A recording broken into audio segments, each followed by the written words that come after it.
goddamn right.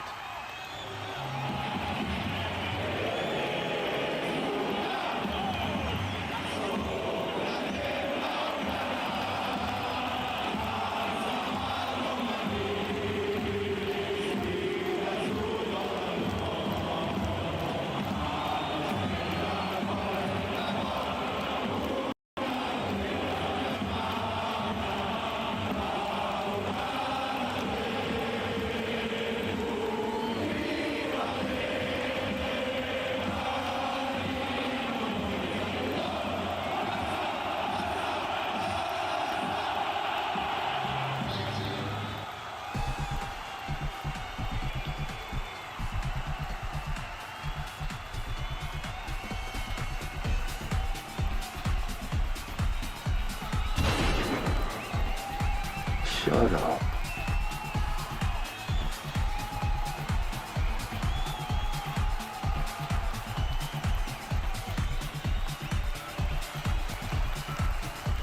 Let us use it against you.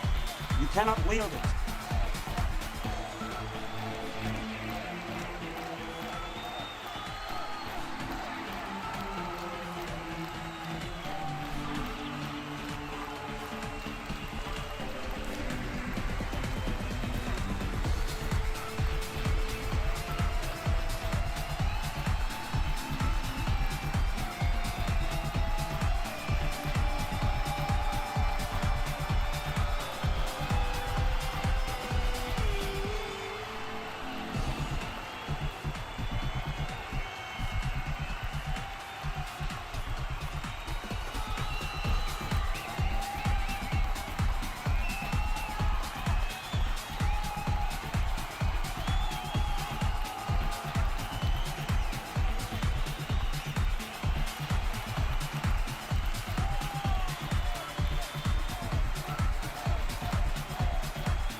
Welcome to today's stream. Why? Hello. Wow, my voice. Welcome to this. Why am I so ronco? Like my voice is all shot. And I was not screaming yesterday. And my voice was fine yesterday. I think it's just, you know what it is? I wake up and I haven't said anything. Like I'm alone with my dogs, and so I haven't talked.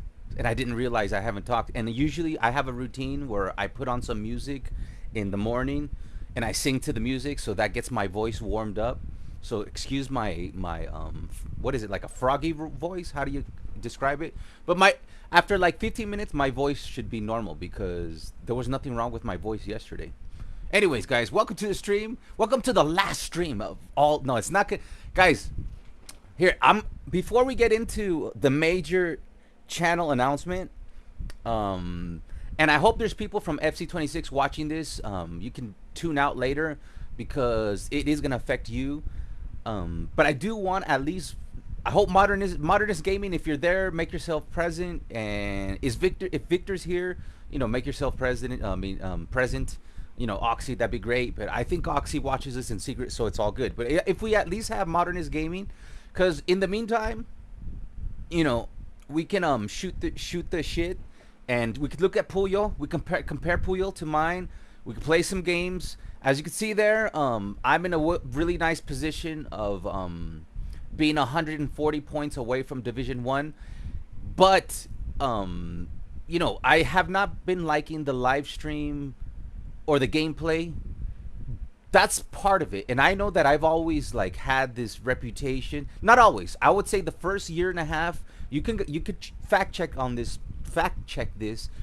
The first year and a half, I never raged because we were using around version 0.8.1 or 0.9 to version 3.1, and I was very chill. There was never, like, honestly, go back to my first streams for a whole year, and you will see me like very calm, never like losing my patience. Like it took Konami what was it, 3 years for me to lose my patience with Konami.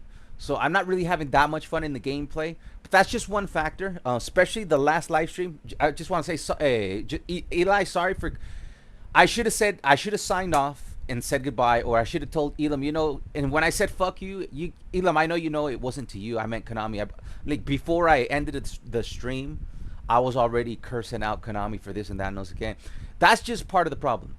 Now, this ties into the major channel announcement, and I know some of the moderators knew this about a month ago, and a lot of you in the Discord know this as of a couple of days ago, and there's still extra information that I haven't. So today you get the full breakdown on what's going on, in my life, what's going on with the channel, what's gonna go on with the channel. A lot of them, there's gonna be I don't know questions. We'll figure the answers out together. But let me see. Hola, chico. Okay, Modernist is here, Random's here. So, you guys want me to have the conversation now, or do you want me to do the what do we call this? We can look over Puyol, but I think we have everybody that we need here. Let me just get through the chat, and you guys let me know. Do you want me to make the major announcement now, so we could talk about it, get the elephant out of the room, or do we wait? Here, let me at least say hello to everybody who's on the chat. Because this might be one of our last streams. No, it won't be one of our last streams. I promise you that. After everything I say today, this is not going to be... What I can guarantee you one thing. Unless I die, which is very unlikely because even though I came close to dying many times from 2000... From 2000 to about a month ago, I almost died. It's a very personal... I let the moderators know. So I almost died about a month ago. So yeah. What was I saying? So let me get through the chats, and then I'll let you guys know. Okay, now I remember what I was saying. See, that's the thing about me. I never script anything. A lot of YouTubers script and they organize their thoughts. I just come on live and I have no idea what I'm gonna say today. Like I have an idea, but I don't really know. I don't have a notepad telling me what I'm gonna say. Okay, so I said it's part of the problem. Okay, what I said is what I do know, unless I die, which I don't think I'm gonna die after everything that I was sick since 2000. And then last month almost dying. I'm not gonna die. So let's not hyper focus on that. So what I'm trying to say is this is not gonna be the last live stream, but I have no idea what is gonna happen in the next 2.5 years. And I'm gonna put a period right there. I'm gonna go through your guys' chats because I love that we have a small enough audience where I can still talk to everybody. And I always feel like I should address all the chats before I get to the main. So David is hyped. He deleted Alien's message. Alien was probably asking for a classical. Don't worry, man. I don't think that today I'm going to lose my patience because I'm going to air it all out. And you guys are going to understand why I was so mad. Because there was a lot of things going on in my personal life. And it's not like I'm going to tell you guys everything about my personal life. But I'm a very transparent person, and I don't like... I understand some YouTubers where they keep their private life completely private. I'm more of a... I'll show you 75%, and then I'll have like 25% privacy. So I don't really care that much what people think of me. And like I'm not really afraid, oh, they're gonna use this against you or that, or like, so I'll let you guys know pretty much a lot of things that most YouTubers would not tell you. This will be peak, says David. If the stream goes south like Tuesday, will you take my suggestion in the Discord? I will take your suggestion in the Discord. Like if we have to play PES today, we'll play PES today. But I really don't think... The thing about me, guys, one thing you have to understand... A lot of my rage and anger doesn't come 100% from Konami. Like Konami frustrates me, but it doesn't. Here, let me put at least some. Let me hype because we're gonna spin for Puyol. I don't know if we're gonna spin for Puyol, honestly, because I don't know. Because I'm gonna take a look. I'm gonna show you guys my Puyol, and then I'm gonna show you guys this Puyol, and then we're gonna decide: do you want me to spin for this Puyol? So let me put him there for the hype, all right? And then I'm gonna tell you if he's worth it or not, because I have a very, very good Puyol. Now, as you can see, I don't talk off a script, so usually I go off topic. So let me try to stay on topic. David had asked if the stream goes south, and I said, Konami frustrates me, but I have had so many personal problems in my life. That's really what's behind my rage. You can take a look at my channel, and you will see me rage free for about 1.5 years. You will see me very calm, and I used to do more difficult work on the channel than I do now. Like now it's a little, I wouldn't say relaxing, but you know, now it's less demanding. Back in the day when I used to do the career mode, we're talking about and I've said this before, you seen there's about 2 seasons and a half, right? And we're talking about 22 to 29 episodes, and around 40 minutes, 45 minutes, some of them were 50 minutes, full production. Those episodes took about 80 to 120 hours, some of them more. And I was able to put one out at least every 2 weeks, or if not 1 week. And I know season 1 I was able to put 2 or 3 episodes out, but the editing that went into season 1, very different in editing in season 2. If you guys want to see like high level editing, go check out my FC Barcelona career mode offline season 2, heavy editing. So not all that work never stressed me, but I have had so many problems that you guys have no idea what's going on in the background. Some of you have been long enough with me, you know that I've had I had many symptoms of cancer in the head, in the colon, in the stomach. I have been being tested since about 2020 all the way up until 2025 for different, because I had all the symptoms of having brain cancer, I had all the symptoms of having colon cancer, I had all the symptoms of having liver cancer. But the good news is I do not have cancer. About 2 months ago, there was for the first time like some alarming numbers in my liver, but we did a full-scale examination of my liver, and it just turns out maybe I ate something the day before that jacked up the numbers. So they retested me even deeper, and there's nothing wrong with my liver. So in the end, I don't think there's anything wrong with my health. And all the symptoms that I used to have to stream, and I wouldn't mention, like, guys, there were streams where I could barely see. Like, I'm like sitting there and all I see is like a cloud, and I was like dizzy. Like the first years that I streamed, there's many times where I was literally like dizzy, and it was hard for me to even see the screen. But I would try not to mention it, because I thought this was the place where I'm gonna get away from my sickness and I'm gonna have fun on the stream. So let me just keep going. We'll get more details. We're getting there, because we gotta talk about the future of this channel, and we gotta talk about you guys' chats. So we got Fireflame, who says hey Alvaro, and I say hey back. David's here, Fireflame's here, welcome guys. Says Ivan, the Terminator is here. We will have gameplay today, so it's not just gonna be an announcement and then I'm gonna say goodbye. No, we're gonna have gameplay one way or another. I will grind Division 1. Like I said, I don't think I'm gonna be that stressed, because what helps me a lot is I usually, when I hit rock bottom, I usually just talk to my brother or somebody like that, and then I'm fine. And today I'm just gonna air it out, and that should be enough for me to not be that stressed, because I'm gonna take a load off and I'm gonna let you guys know what is my situation right now, because there is a situation. So I think we'll be fine in the stream. Venting does me very miracles. Okay, so we got here. Let me see. I know you got. I saw you got Deco on the first stream. Here, let me just get the That Elam, I'm sorry, Elam, I didn't see your chat from Twitch because I was looking at my YouTube. Now I'm looking at my Twitch. I'm not looking at my Twitch. I'm looking at my OBS that includes both YouTube. See, what happens is you guys send messages before I go live. I cannot see that on OBS. So what I do is I open a browser. I look at the chats that you guys wrote before the stream started, and then I switch over to OBS, and then I see the messages that you guys wrote at post being live, and then now I can see the what do you call this guy? What do you call this? The Twitch. So Elam says hello. Puyol looks good. Don't understand why Konami did not give him long reach tackle since he's a destroyer. Now I do have an opinion of that, and I'm gonna give you a lot of opinions of that. If you guys don't know, where's my fucking jersey?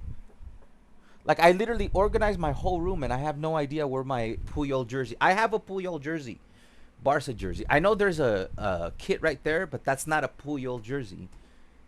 I don't think it is.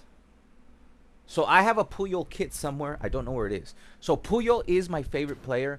If you take a look at my team, right here, I put him in my starting lineup because I'm gonna show you guys. I don't think you really need. If you're gonna go for, if you have this Puyol, I don't really think you need the new Puyol, and I'm gonna show you why. I'm gonna show you the difference between these stats and the new stats. Now, there is one area where he will improve because of the new stats, and we'll get into that. We'll get into that, but we will play Puyol, and I'll show you that he's probably. We're gonna test him, and guys, we're in the deep waters, so we will test Puyol if he's still good enough. In the deep waters, like I just mentioned, we're 140 points from Division 1. This is where it gets super difficult. If Puyol can withstand today's bombardment, then he's still good enough. Then if he can't, then I'll let you know what I suggest. But what I will give you some nuance, though, of the build. And I have my browser ready. I'm going to build him in front of you as close to this. And I'm going to then tell you why I think he's worth it or not. I saw your Decker Bill currently using it. Said St. David, GG's David says Ivan. Deco for me. Hold on. Why is verifying why is WhatsApp talking to me? No, bro. You're not like, I don't even have WhatsApp open. What the hell? All right. We're okay, right? We didn't drop any frames. All right. So yeah, Modernist Gaming is here. Hola chicos, a big hug. We got Random in the house. A big hug to Random. Crypty Wheel is here. Hey Alvaro, what happened last stream? I thought my Wi-Fi was disconnected. No, I will address that too. I'll address that first. Yeah, we can talk about it now, says Elam. Okay. Fireflame, brother, the last stream was amazing, even though the AI was crazy stupid. I know it was amazing. We did rank. I told you guys, at the beginning of the stream, as frustrated as I was, we started at 1,525 points. We ended that stream with 1,600 and here. Let me stop guessing and just. We're gonna open some packs. I don't know if we're gonna open the Puyol pack, but we're definitely gonna open a pack today. We started with a whole bunch of crazy frustration, but I told you at the beginning of that stream that the script is not going to be able to stop me past a certain point, and that I'm going to finish this stream ranking high. I'm currently ranking 7,000 in the world. I reached 1,660 points, which is 140 points more than I started the previous day. So we did make a net positive 140 points more than the last stream. That's a lot of points, guys. In Division 2, making 140 points progress, that's pretty decent. I just had a lot of shit on my mind, and we're gonna get to the story on why the stream cut off and why I pretty much rage quit. Yo, Beast, we even have the original OG here. We got Beast Gaming. Welcome, amigo. Welcome. Should I spin? I'll let you know if you should spin. Deleted, no, but I think a crack. No, I think I saw one of the moderators delete your message. They were probably trying to get me to not get triggered, because I've been getting triggered lately by peer versus peer competitions, which I do not think I'm gonna do peer-to-peer today, guys, because of the triggering. Pack Deco, of course. I got Buffon. I saw David pack Deco on his first spin. It's on the Discord. You can join the Discord. Richayo, yo. Saludos, eFootball Nation. Saludos, Alvaro. Peace and love back, Richayo. Yeah, thank God you're healthy and now nothing is wrong. That's the good news, guys. But we will have some bad news and then we will have some uncertainty. But everything will be fine, guys. Hola, Master Pino says no name. I'm shocked the new Puyol doesn't have right back, but you can give him. I got the Dani Olmo. Good GG's. Don't forget to check out my build for Dani Olmo. It is a good build. I didn't make it. It's you can always see who's I give credit to. That was Ivan's build. I think he's one of the best builders. Okay, we got plenty of people here. So if you like, since I can now tell you the channel is not going away, please do me one favor. More than ever, because I'm about to get into a conversation about the future of this channel, and so there is a future to this channel. So make sure you guys watching drop a like, subscribe, turn on your notifications, and let's get into it's gonna be a conversation, guys. And here, should I put gameplay in the background, like the AI playing, or should I just talk and just leave it here? Let me know. What do you guys? Because I could just load up my I could go into events and have the AI play in the background, but that might be distracting. Let's just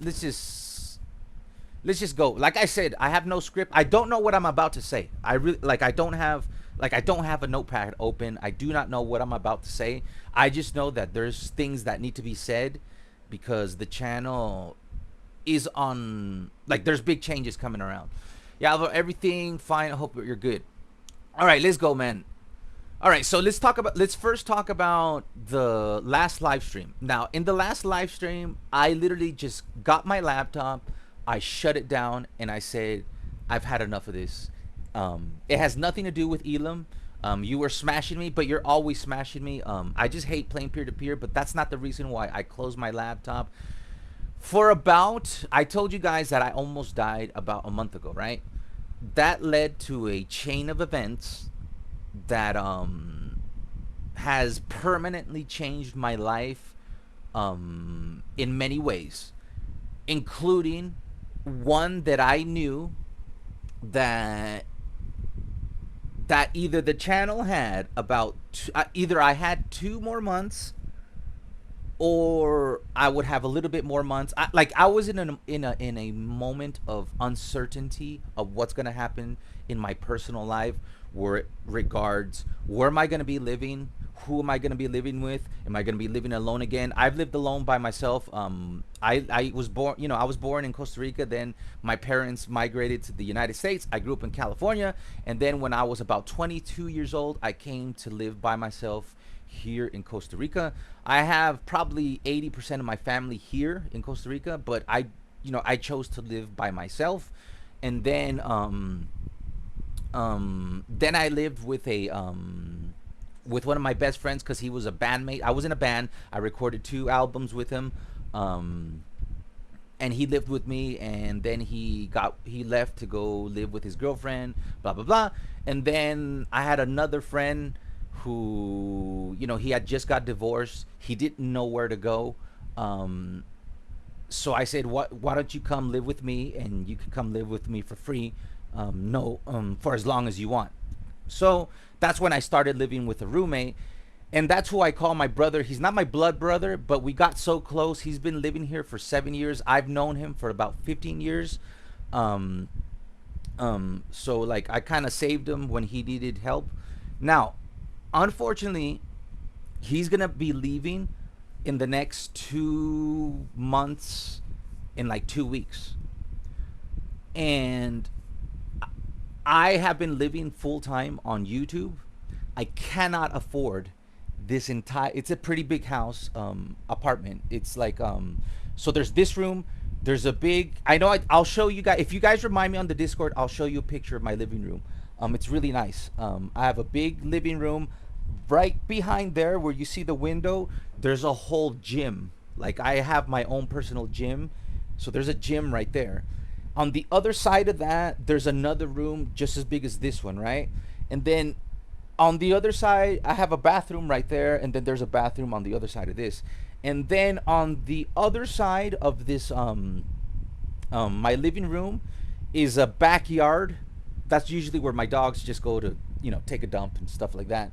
And then to my left, over here, there's another room, and we use that as an office. I don't really use it because I kind of use this space right here as my office. So my brother uses that room as an office. So it's a pretty big place, and I cannot afford it on my own.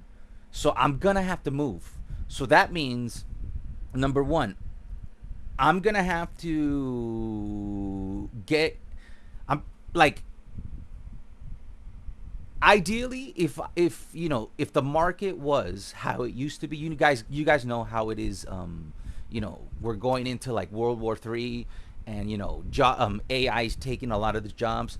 If this were 3 years ago, all I would do is just get a part-time job, pay the whole place myself, and also with the revenue that I make on YouTube, I would just pay this place, and pay the rest of the rent. Unfortunately, right now jobs are very scarce, so I'm gonna have to get a full-time job. What that means is that I'm not gonna be able to have the time that I have right now. That's impossible, because step number one is that I need to move. And before I move, I have to make sure that I can pay the entire rent of this place within the next 2 months. So that means that I have to get a full-time job within the next 2 months, which means that even though we have a religious schedule of having Tuesday, Thursday streams, and then on Saturdays, I have no idea when I'm gonna get called in for an interview. I have no idea when I'm gonna have to start a training. I have no idea when I have to go on site. Am I gonna work from remotely? I have no idea about that. Yesterday I put out my resume to many different places.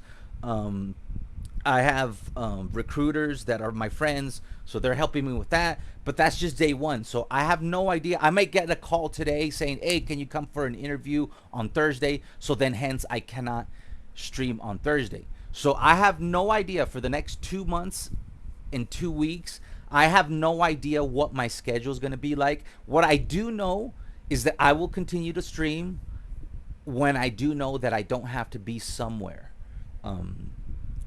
So that's number one. The channel isn't going away, but once I get a full-time job, that's another thing. Like, I don't know what's gonna be my schedule. If it's gonna be Monday to Friday. If it's gonna be like I have Wednesdays and Saturdays off, so then I will stream on Wednesdays and Saturdays. Because I do enjoy doing this. So I wouldn't stop doing this. If this was about the money, then I would just stop doing this and just take in all the money that I make full time. Now, so that's part of the thing here, guys. I have no idea what's gonna happen in the next 2 months and a half. I have to move. I have to get a job, another job, and that's gonna really make this channel scheduling unpredictable. You will still get content from me, but it's gonna be extremely unpredictable how and where it comes from. Although, if you die, your reason why? Hold on. Crispy says, if you die, I die. Your reason I played this game. Hang in there, bro. Don't worry, man. I'm not gonna die. I almost died a month ago, but I didn't die. Okay. Tell you're rich. Tell me you're rich without telling me you're rich.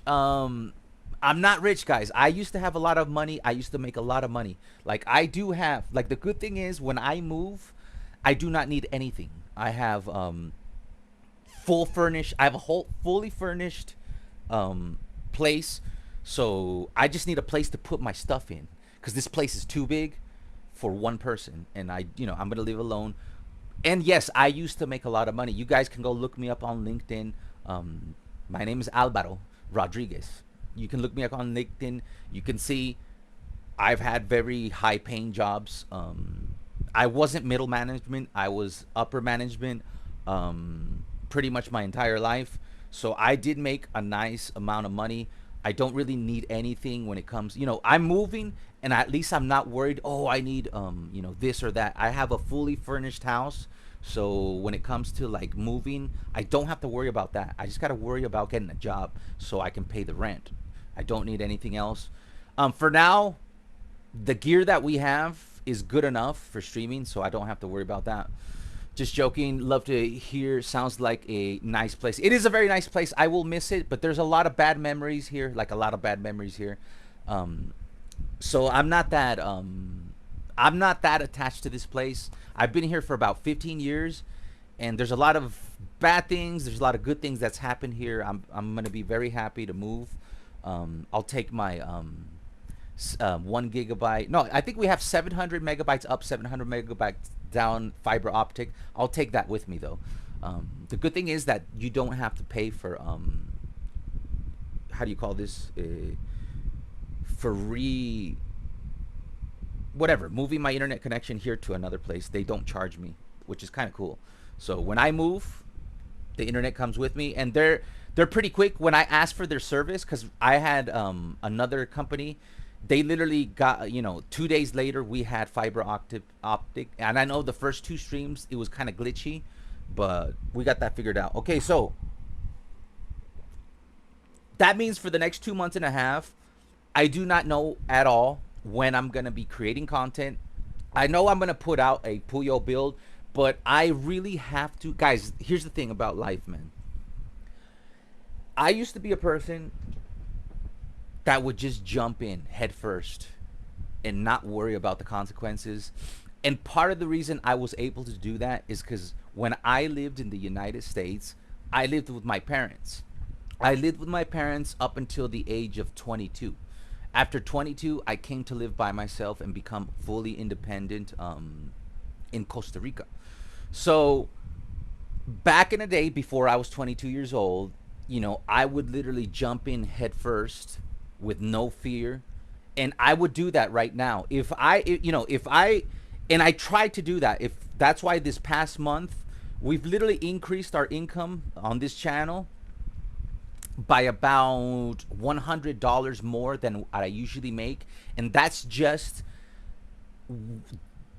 different things that I've done in the past month. I just thought I was gonna have more time, which I do not have enough time.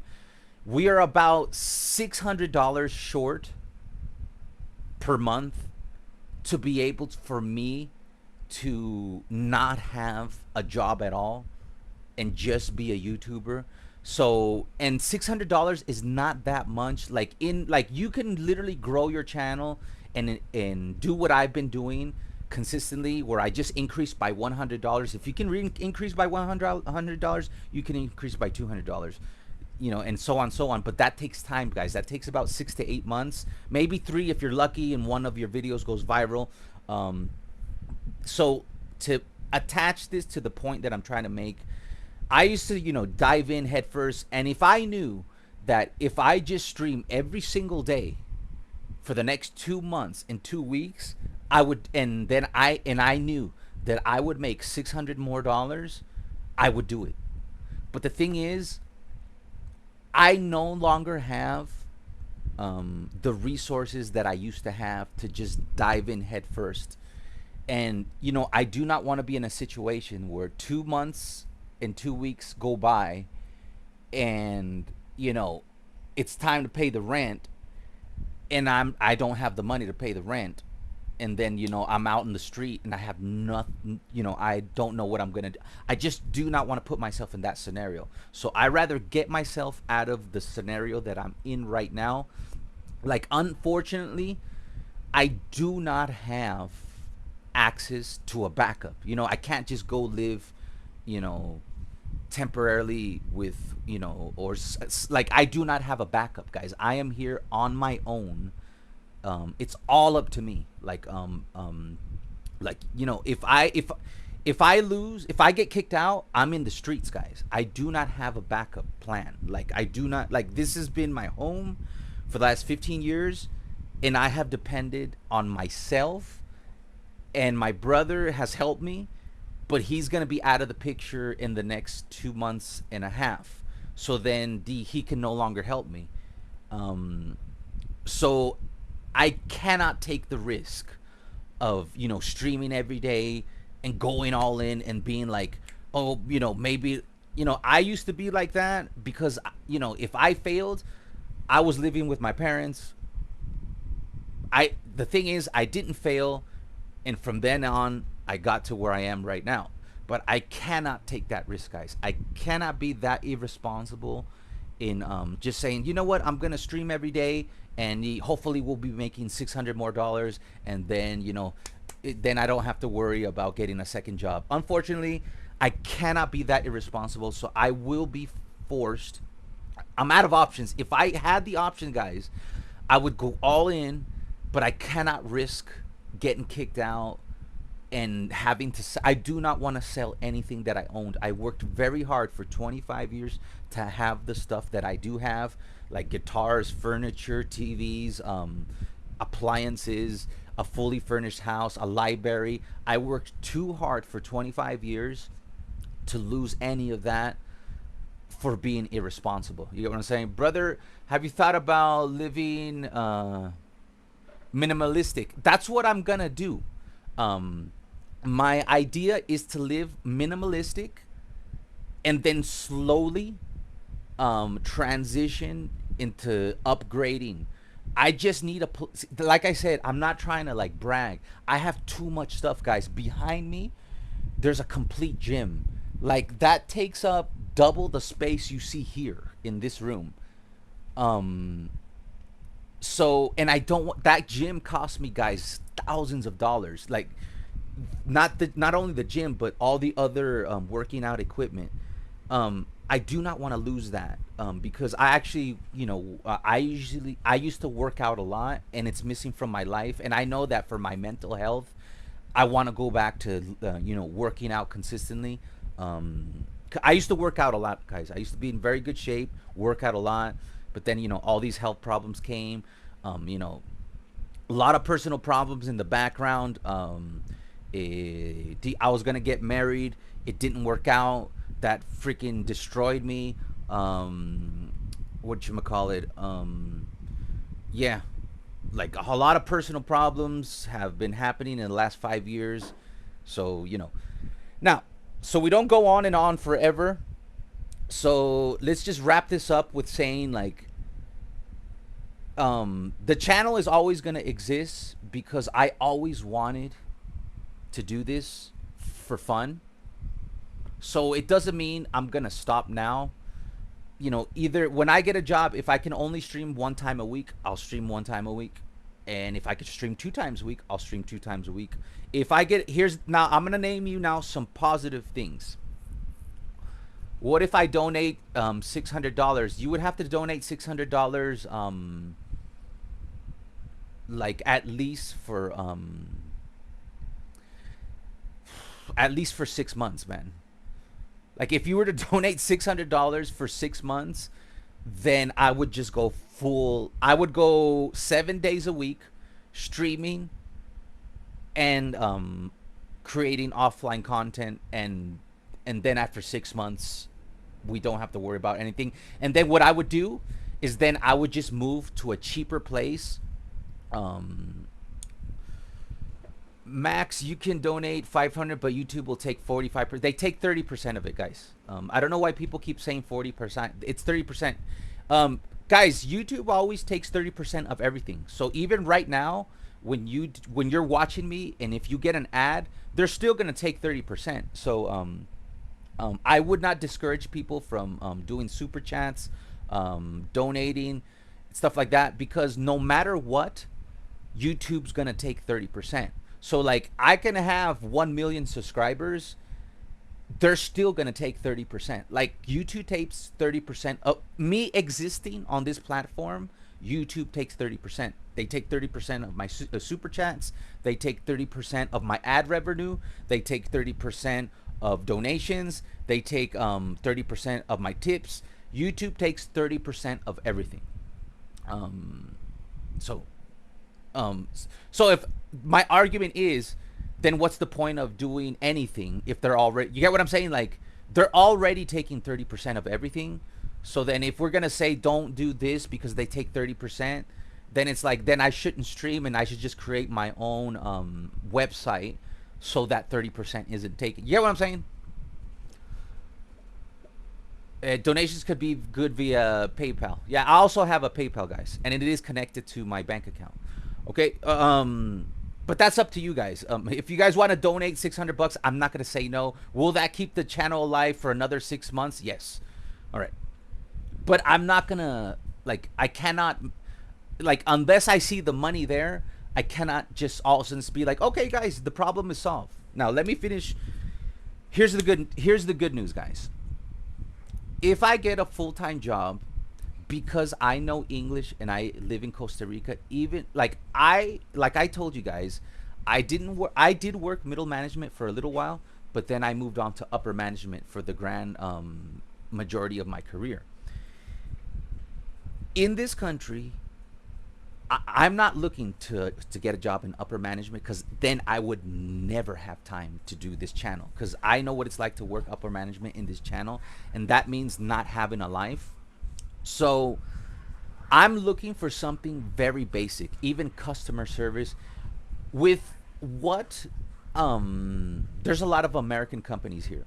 With the amount of money that they pay just having an entry level, customer service job, I can make enough money where, number one, we can pay the rent.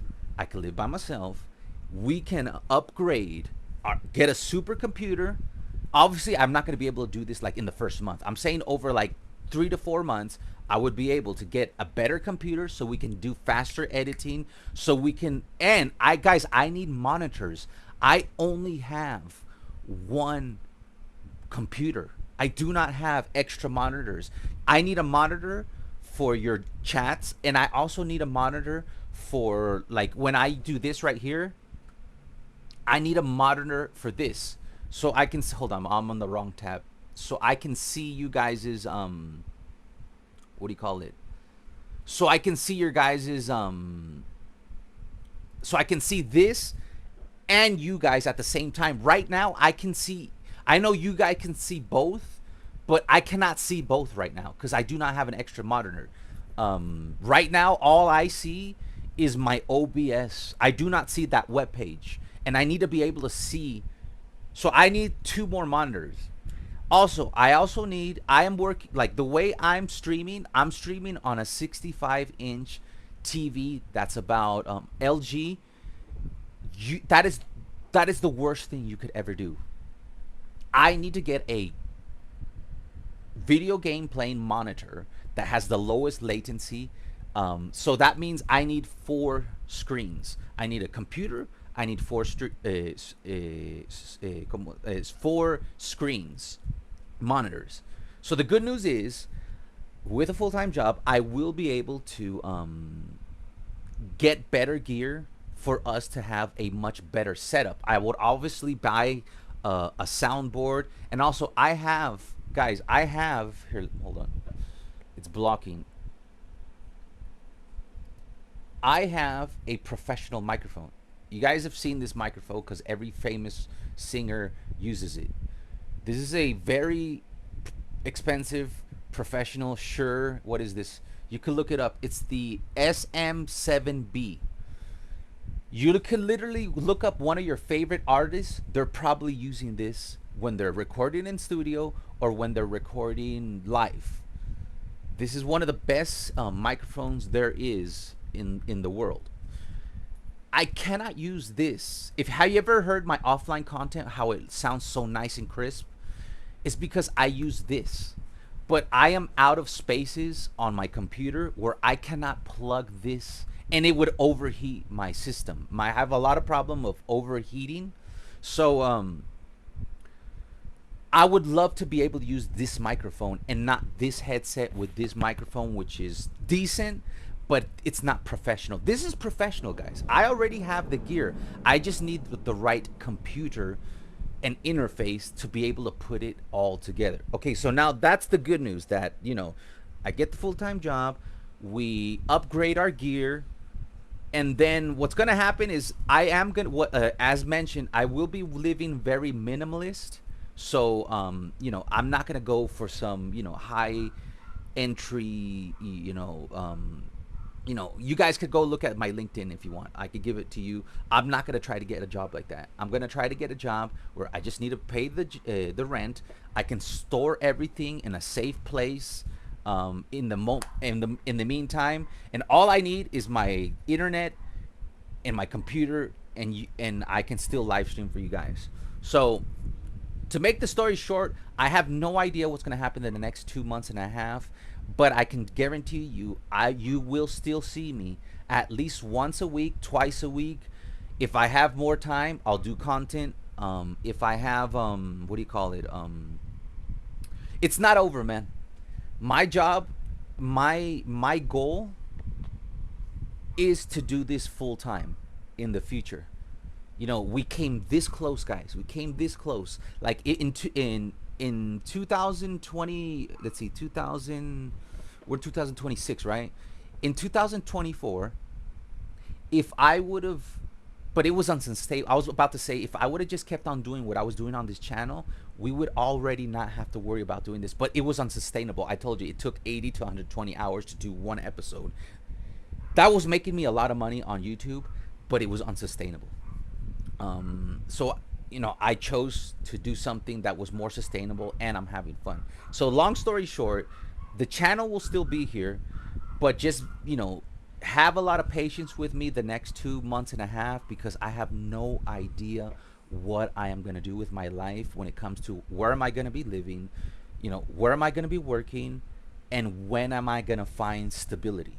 So just thank you for being with me all the way to this point. There's no need to worry. I always get myself out of problems. I got 2 months and a half to figure this out. After that, I'm out in the streets. But I'm pretty sure, I know the market is tough, but I'll figure this out, guys. And we will come back stronger than ever with better gear, and we will continue to do what we do and even better. There is even a scenario where yesterday I put my resume in. I have a friend that I worked with for over 10 years.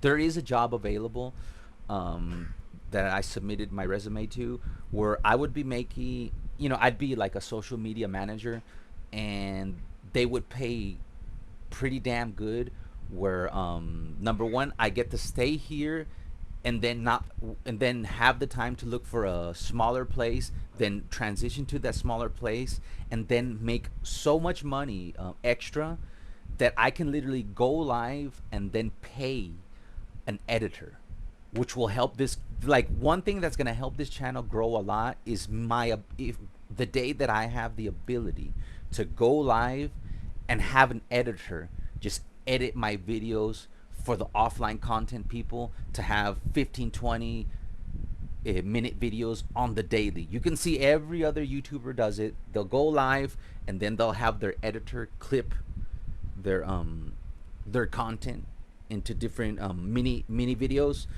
If I do get that job that I applied for yesterday, I would be able to afford a video editor, which means that we would accelerate the channel growth just like that. Anyway, guys, we just hit 14,700 subscribers, so GG's to that. Make sure you drop a like. Let me see what you guys are saying. Yo, what the fuck? Why did you kick me out of the account? I didn't. No name. I never kicked you out of the account. I've never kicked anybody out of. Are you talking about Discord? No name. Fuck YouTube. I get it. Sounds like you need a restart. Start by selling all the things that you don't need. No, I don't need to sell anything that I don't need. I just need to get a job, man. Because I don't want to lose the stuff that I worked so hard for 25 years. I just need to get a job. That's it. Max, you could donate 500 to YouTube. This will take 45% of that money. No need to donate via YouTube. Send it direct to Alvaro. Guys, if I thought we can do it, I would do it. I just don't think, like, I don't think we could generate enough donations, and I don't want you guys to donate money for a lost cause. If I, like I said, if I thought I can solve the problem by having you guys, even let's say we had 50 new members, that's still not enough, because 3 times 50, I'll still be making only about $150 more. You get what I'm saying? That's still not 600, which is what I need. Now, if we had like 50 victors, that'd be different. Messi level. Hey, bro.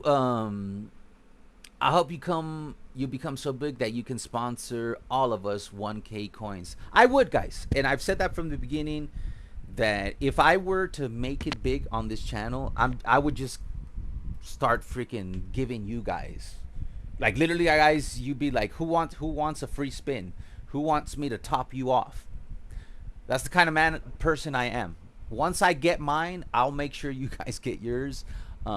So yeah, when the day comes that we become so successful, I'm not a person that is greedy, so I will be doing like giveaways every single live stream. When we get there. Alvaro LinkedIn, final boss man. You looked at my LinkedIn? It's not that bad.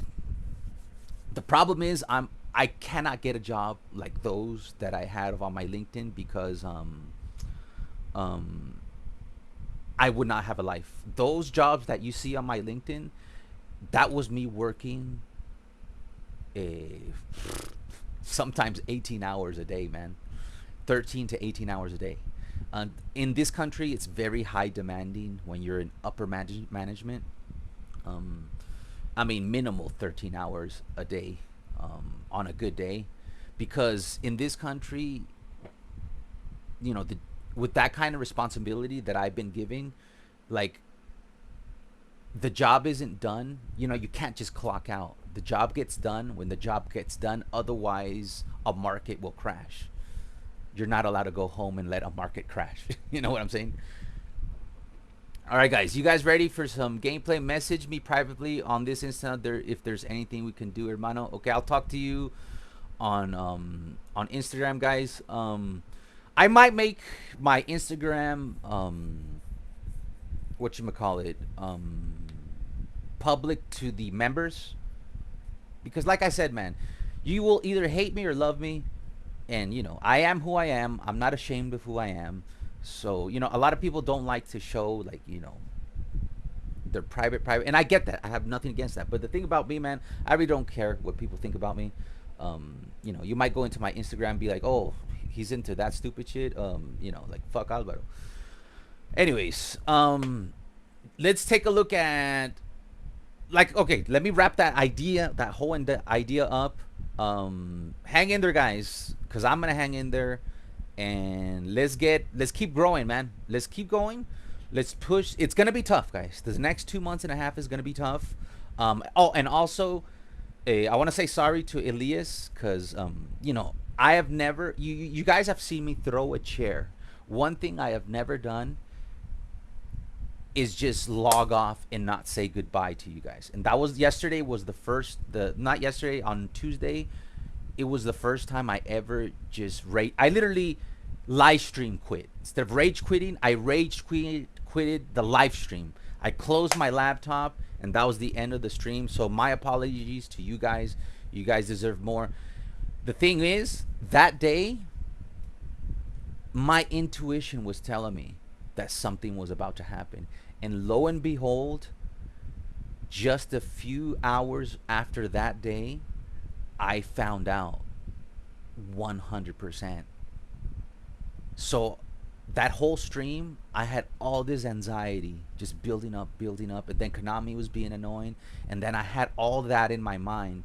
I was literally thinking, what am I going to do? What am I going to do? What am I going to do? What am I not going to do? And then Konami's being like, dude, I'm bothering you. Konami's being annoying with its script. I'm going to manipulate your pass. And then in the back of my head, I'm thinking the whole stream, dude, what the fuck am I going to do? What the fuck am I going to do? What the fuck? So I was literally freaking out. On Tuesday stream, I was freaking out, man. Like, the whole stream, I played with anxiety. And all I was thinking in the back of my head is, what am I going to do? what am I gonna do? And um, when um, when I start playing the peer to peer, which makes it extra triggers me.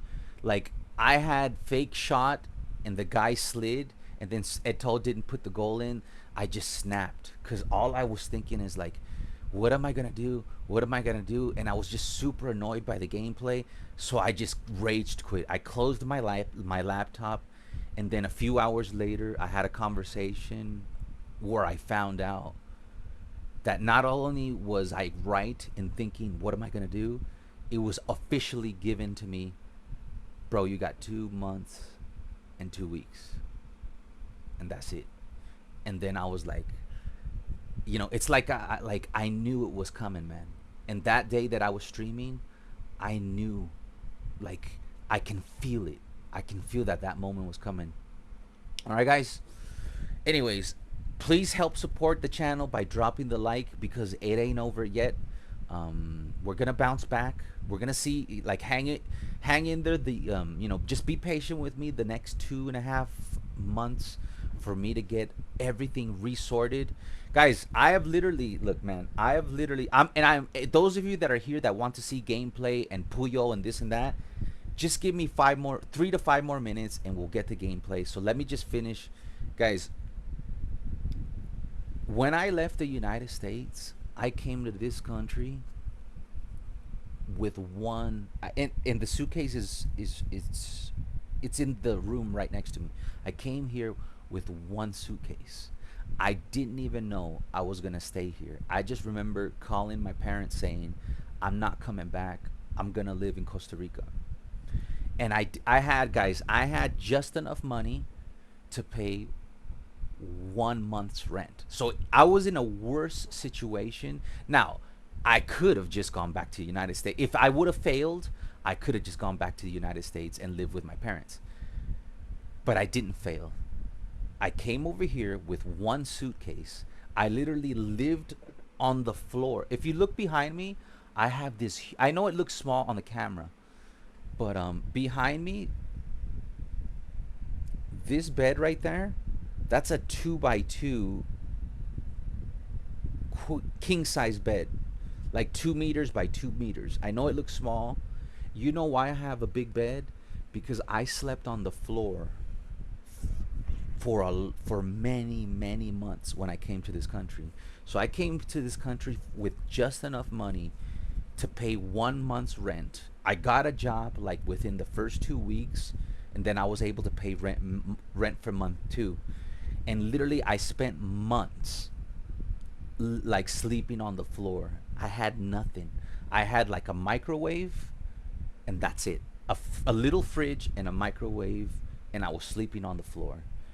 And that's how I started my journey here in Costa Rica. From there, I kept on rising.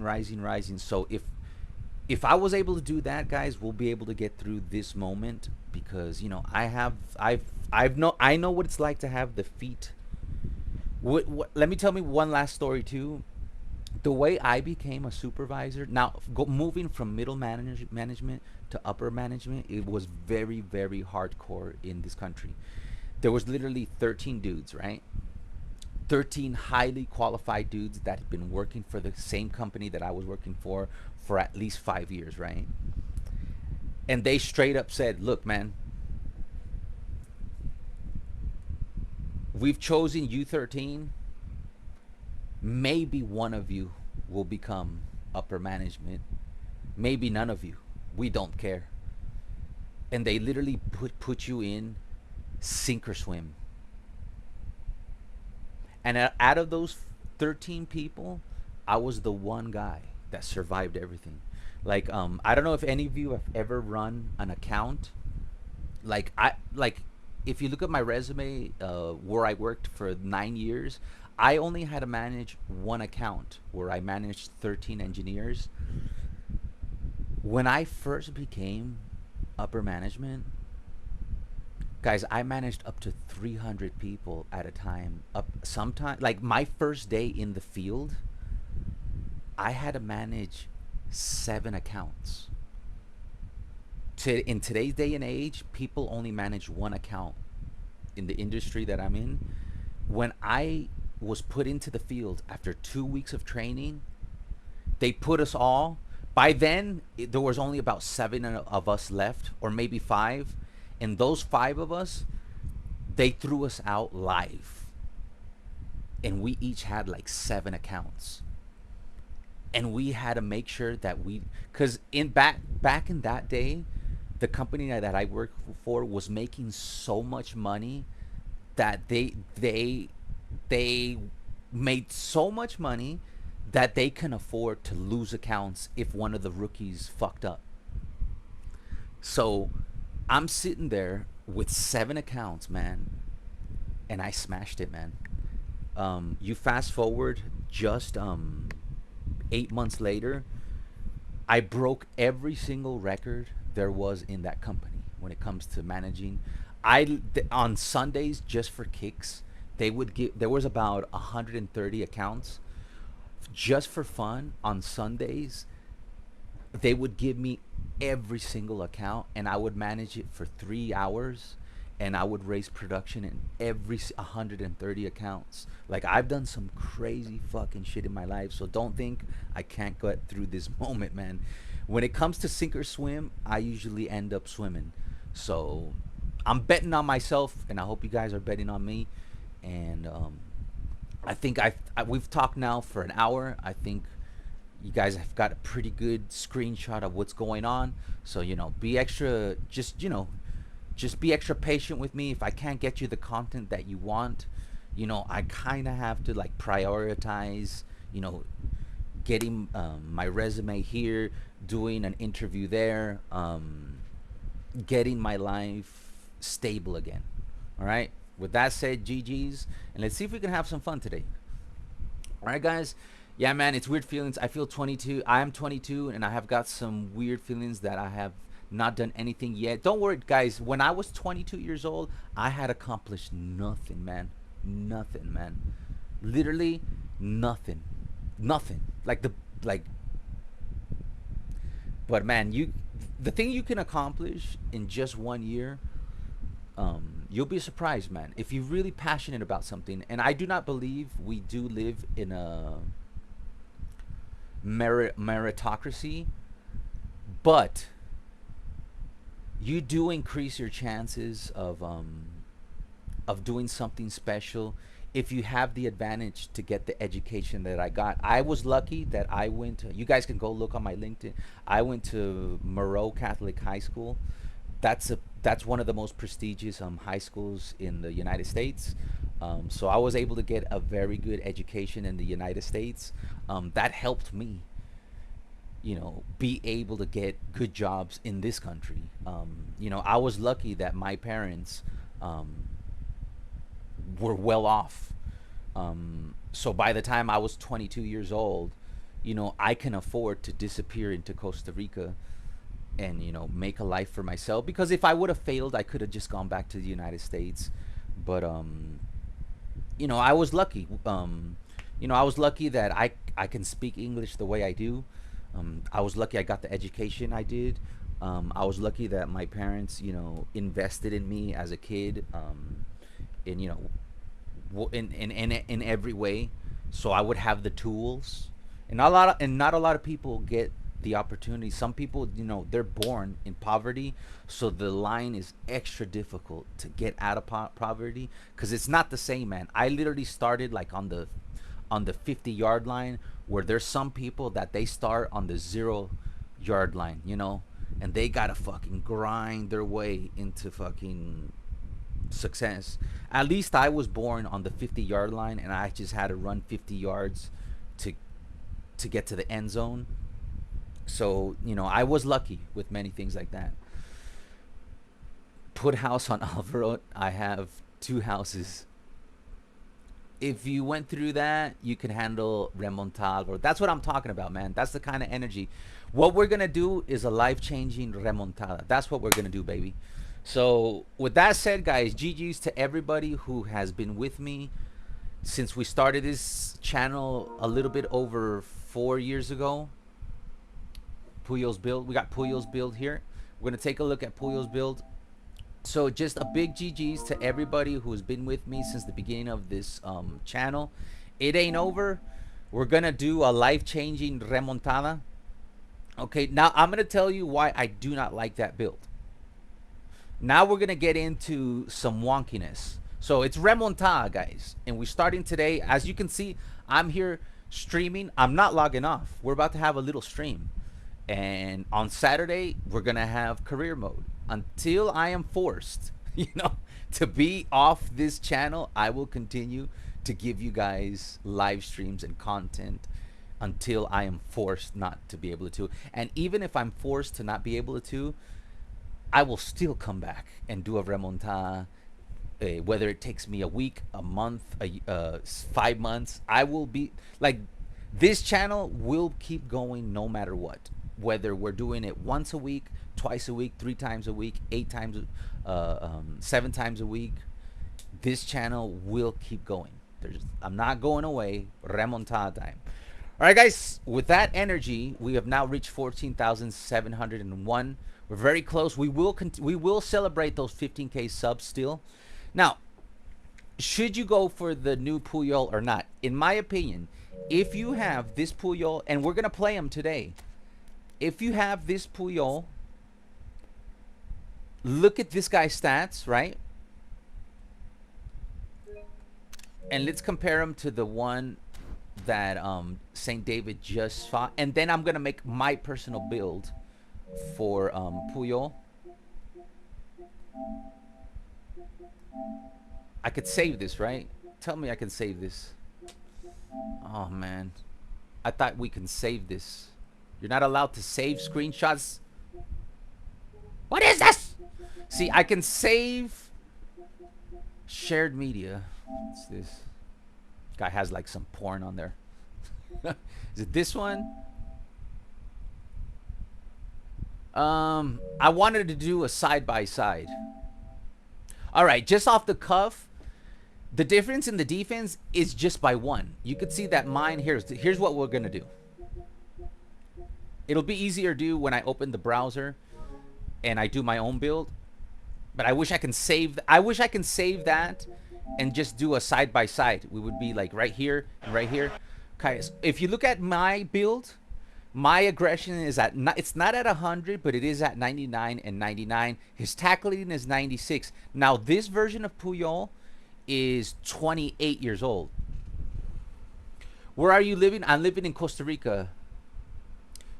I like how eFootball updated their new. I like that too. I did notice they updated the new defensive awareness will be better. Okay. Why do I not like David's build? Nothing. Don't take it personal. Because this Puyol is one of the greatest defending cards that I've had in my life. And I'm going to play him today. He's very agile. He can dribble out of... I have 70 tight possession, 75 low pass. I still have 87 acceleration, 83 speed, 95 jumping, right? With the 84 heading, with the 91 physical contact, and a 78 balance is pretty high. I know the new one you could get to 80. If we take a look at David's build, what's missing in that build that mine does have? If you look at David's build here, why can't I just... Here, hold on. I'm sitting here still trying to learn how to use this. All right. If you take a look at the ball control, you do not have 70 tight position. For me, as a possession player, it is extremely, extremely important to have 70 tight possession on my defenders if I can do so. The only guy I let not have this is Van Dijk. And you guys know I've had my rough patches with Van Dijk. You got the tackling to 100. Mine's at 99, so I don't really think there's that much of a difference. The defensive awareness went, I think it is a +8. Mine is my defensive awareness is a 90. That is a big upgrade, a +8, but it's not worth the sacrifice of a 70 tight possession with a 70 ball control, because even if it's a destroyer, you're gonna see today, I will dribble with Puyol. Like I said, this is a 28-year-old version of Puyol. The one they're selling is a 30-year-old Puyol where he's not. So I think they're gonna come out with a better Puyol. Another thing, another weakness I find in this Puyol, other that he cannot dribble. His low pass is at 73. Mine is at 75. It's very important for me to have that. And if you take a look at the speed, yeah, you're getting 90 speed, but I have 87 acceleration. So, but you have 81 acceleration. So it's kind of the same thing. You get what I'm saying? Your jump is 95. My jump is 95. Your physical contact is 95. Mine is 91. Your balance is 75. Mine is 78. So I do not see where this Puyol is better than mine. With that said, I'm gonna build you the close, like in my opinion, this Puyol that I made is the best build you can make of Puyol. Like, he is perfect. He can dribble, he's physical, he's fast, and he's got 99 defensive engagement, 99 aggression, which is what you need from a destroyer. Now, if this was a build-up player, you do not need 99 aggressive, 99 defensive engagement, because you do not want your build-up player jumping out in front so aggressive. That's why people always play with one build-up and one destroyer, because the destroyer will come out aggressively forward, and your build-up will sit back as a safety net. And that's why people play with a build-up and a destroyer. Now, I am going to make a build for you right here, close to the one. Here, let me make this bigger.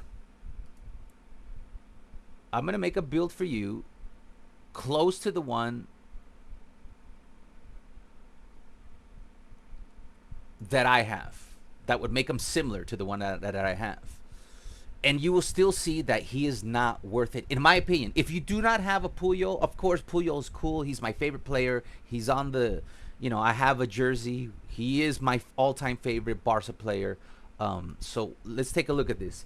Now, in my player, my dribbling is 70, right? So we're going to boost this up to 70. And to make this fair, let's go ahead and activate the manager boost. This is a very nice new layout that they have here. We're gonna add, the only thing is I don't remember, where's the coach, coach, where are you? Here it is. We're gonna add the coach, the 89 flick, just to make this fair. So we're gonna compare apples to apples, right? So that means I could take one out of dribbling. So there's the 70 type possession, right? The 72 ball control, right? So we hit that threshold that we have on my Puyol. Now, my Puyol had, here, let me check real quick. I can see it. I know you guys can't see it, but at least I can have this handy for myself as I build. Hold on, let me just have them ready for myself. Okay, mine had an 87 acceleration. Hold on. When it comes to passing, mine has a 75. So if we put 2 into passing, we get the passing at 75. So I'm just trying to tell you, I'm just trying to build them as close to the one that I have, and you're gonna see that it's not gonna be as good. So we're gonna put his acceleration to 87. What just happened? Okay, I don't know what just happened. Hold on.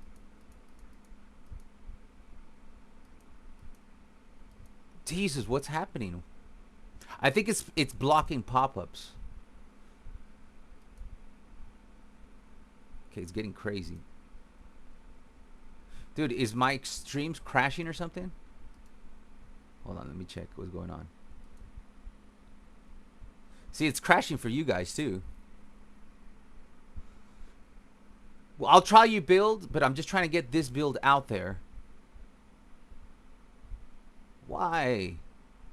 What the hell's wrong with you, eFootball Hub? It's crashing, guys. Like, my computer's overheating. That's what's see, that's, I told you guys, man. We need a new computer, man. My computer might, okay, here we go. What's going on?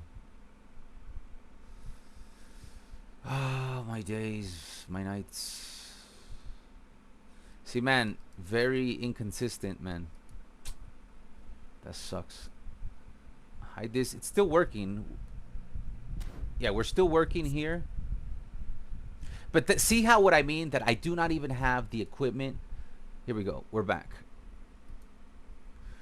I'm just trying to get this to 87, bruv. That's all. One. There we go. We're at 87 acceleration. Now let's get to an 83 speed. Okay? We're on 83 speed. So far, we're building them exactly like my Puyol. And my Puyol has 95 jumping. So we're going to go ahead and get his jumping to 95. So even if I put 8, you know, we're going to have to put one extra one in there. Come on, click, bro. There we go. So there's the 95 jumping. Now, let's get his defensive engagement and his aggression to 99. And as you can see there, I have now maxed out. And here's the problem that I have with this build. You can now see there, I was unable. As you can see there, I was unable to get to 99 aggression, 99 defending. I could not even build them as good as this one. You see what I'm saying? As a ball playing possession player, I ran out of points. And you can see it right there. Here, let me zoom in. I ran out of points. You can see it here. I ran out of allocation points. And, you know, I hit the 70 ball control, 70 tight possession. That's what I have on my Puyol. You can see it there. We hit the 83 speed, 87 acceleration. You can see it there. We hit the 79 kicking power. It's the same. We got the 95 jumping. It's the same. Now, I know I haven't given him a booster. Now, let's see what happens if we give him a booster. You guys get the point, right? So what is better from here to here? There's literally no difference, guys. The only difference is that you get aerial fort and I think fortress it is. Now, that's where you have to make the decision. If you want the most, in my opinion, this is the most optimized. If you're a possession player, this is the most optimized version of Puyol. Let's give this guy a booster just to get his defensive numbers to 99 at least. It's not even gonna get to 99 because we could give him like let's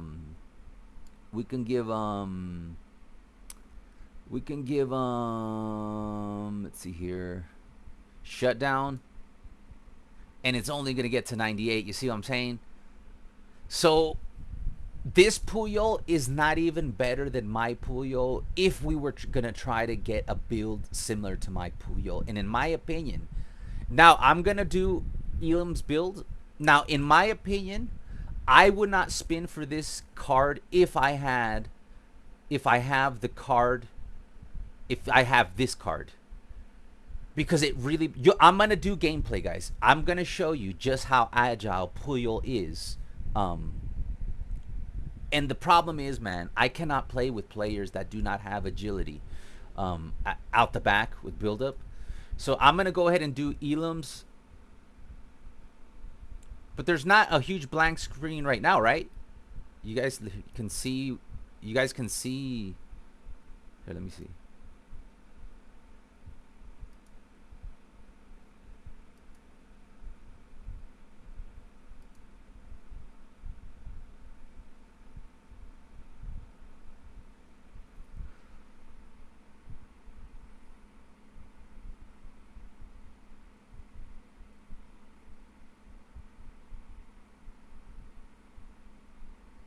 Come on, bro.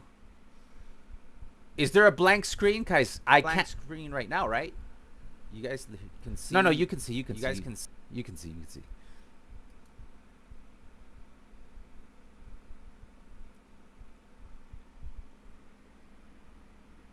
Okay.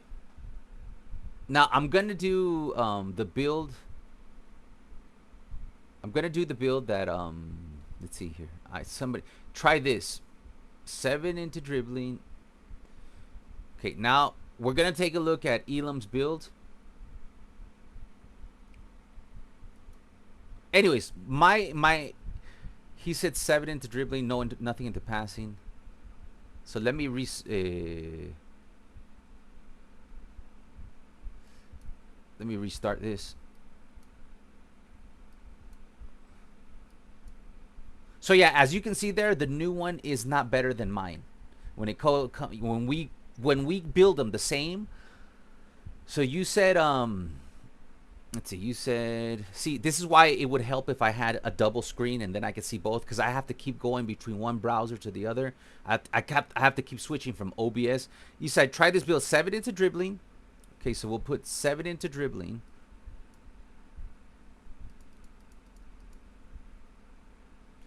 No, not 27. Let's put 7 into dribbling. This is Elam's recommended build. 7 into dribbling. 3 into dex.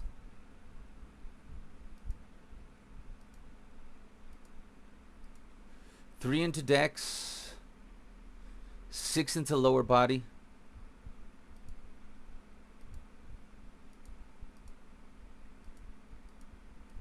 So that's 6 into lower body. 9 into aerial.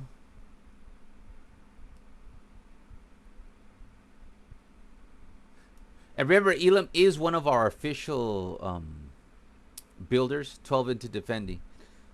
And to put shutdown on him. So let's put shutdown. He's got shutdown already. All right, so this is Elam's recommended build. As you can see there, that's pretty damn good. Like, if you are going to spin for Puyol, you can still see it's pretty much the same as my player. Okay? Here, let me zoom in more. Hold on. Nah, you guys can see it. Where, here. My Puyol has 70 type possession. This one has 71. That's good. Now, you do lose 2 on dribbling. Mine has 87 acceleration. This one has 80, but yours has 86 speed. So it's kind of the same thing. So this is a great build. You're also at 75 balance. My Puyol is at 78 balance. I still don't see this even this build. I don't see this Puyol as better than my Puyol. And it's a 30-year-old version of Puyol. You know, they're going to come out with like a 27-year-old version, 27-year-old version of Puyol, where he's going to have everything that mine has and better. I do not think this Puyol is worth going for if you have the Puyol that I have. That's just my honest opinion. Thank you for the subscription. That's just my honest opinion. And I do recommend Elam's build over the build that I showed you first. The build that I showed you first was, I was just trying to get it exactly as good as my build on my original. This is the 28 single booster version. He does not have, you know, I have one touch pass, through ball pass, weighted pass, so he's good at passing. Let's watch. Let's get a warm-up game and let me show you him in action, and I will show you how he is more than good enough. If you have that Puyol, you don't need, and I have a whole bunch of things I need to collect. So let's get into a couple of, so in my opinion, guys, I don't think I should spin. I think I should continue to wait on Thierry Henry. And I'm pretty sure, here, let's see if we can pack, I have five spins here. Let's see if I can pack McAllister. And then we're going to take a look at, oh, we got Juan Foyth. Remember when he was rumored to be coming to Barca a long time ago? I remember we even got him on my FC 20-something career mode. That's the build I would go for.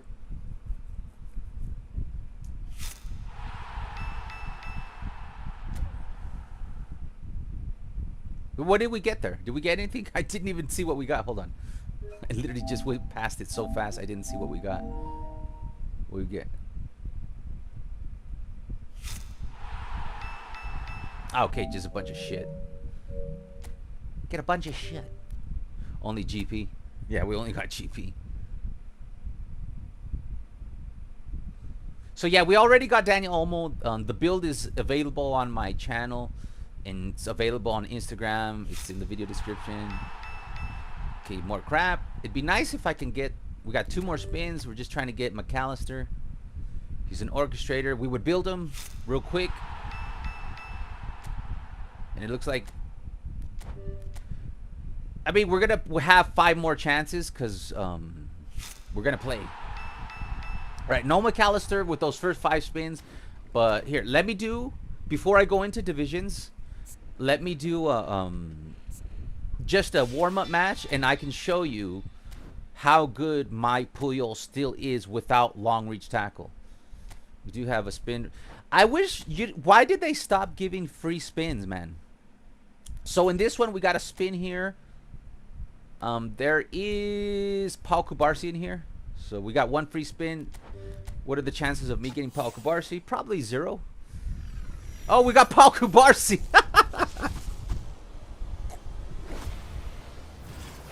All right, we'll bring him in and check him out.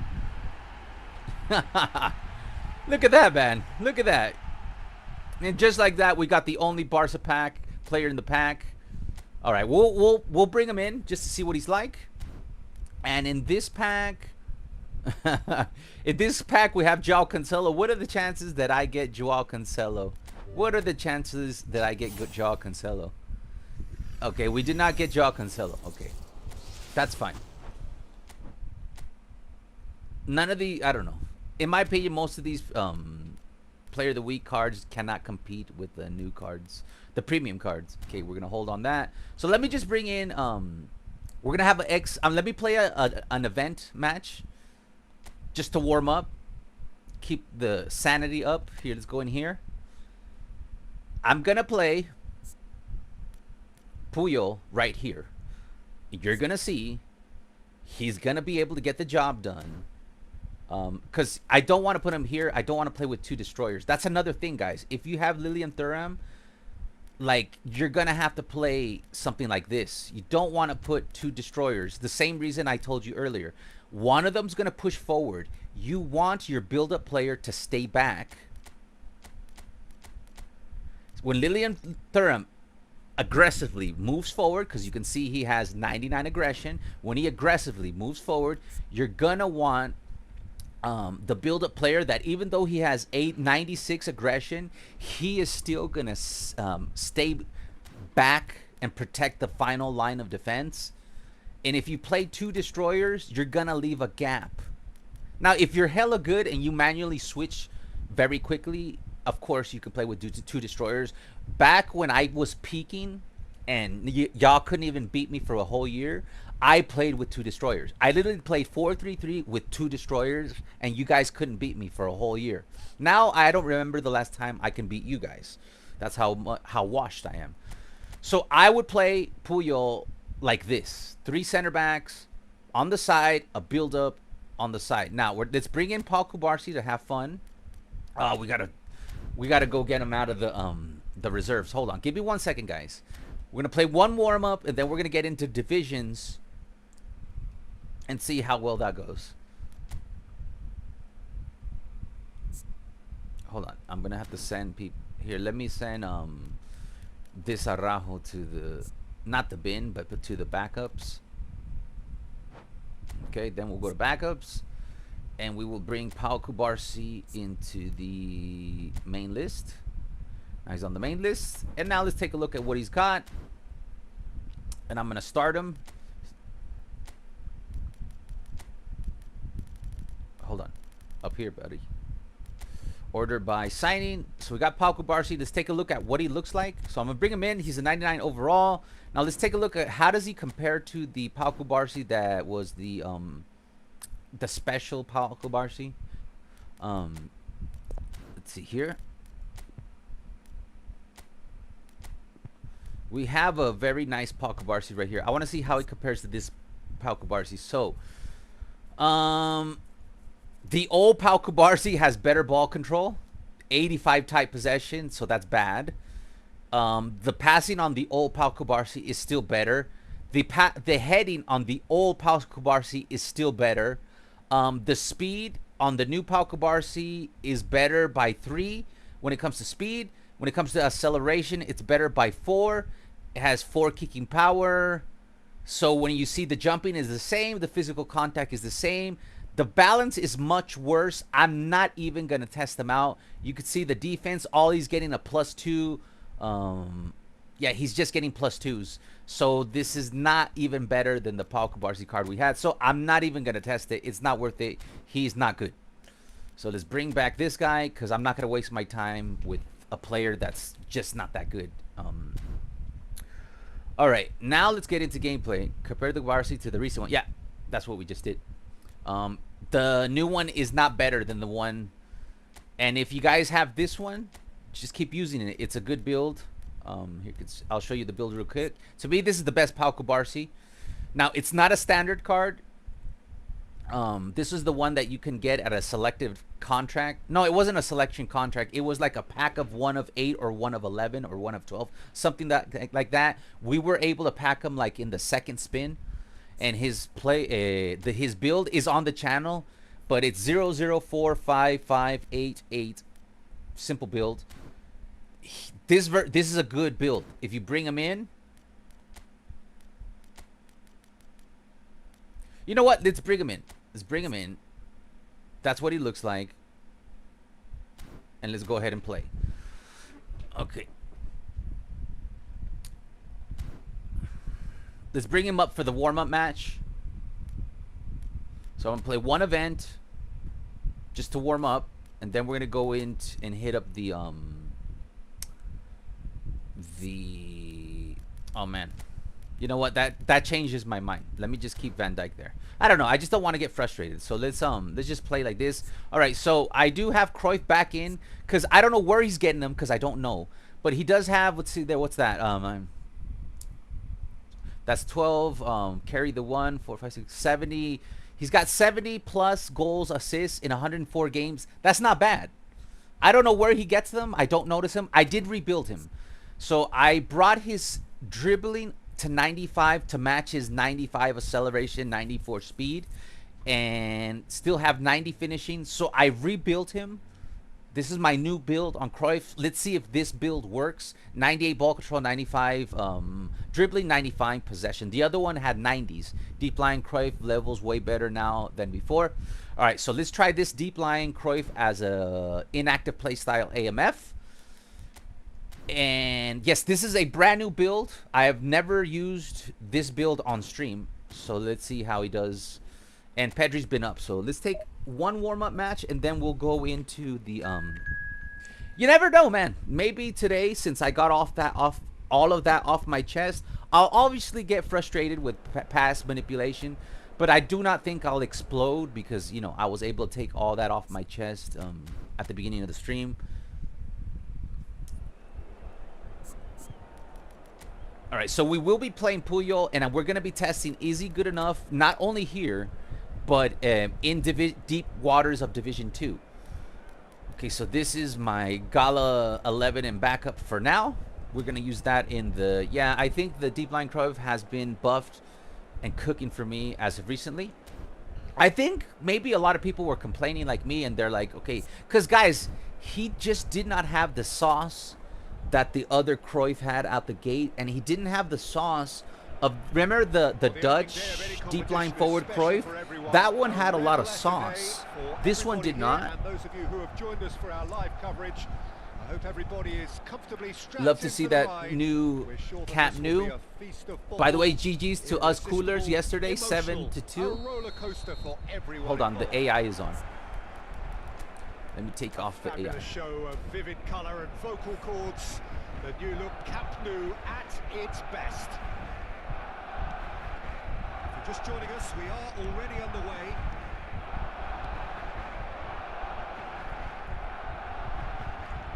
Ups for safety. And Pedri's been playing pretty good too. That's why I got him in there. And this is Eto. Now there's a fine ball. They've got to make this nice and quick.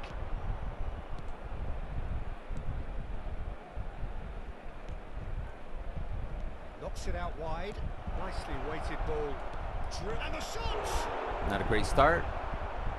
Oh, Stay in he's front, been you're on a fine. try. Oh, the ball's run loose here. Barcelona definitely are on top of things in these early stages, Peter. If this is how they intend to Of course, go we're playing on the Legendary. opposition might see some trouble. I played this game yesterday. Nielsen. I'll show you guys my results.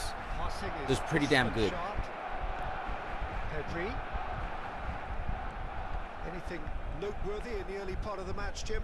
Well, neither side has really grabbed the initiative, I would say. Both must have come in.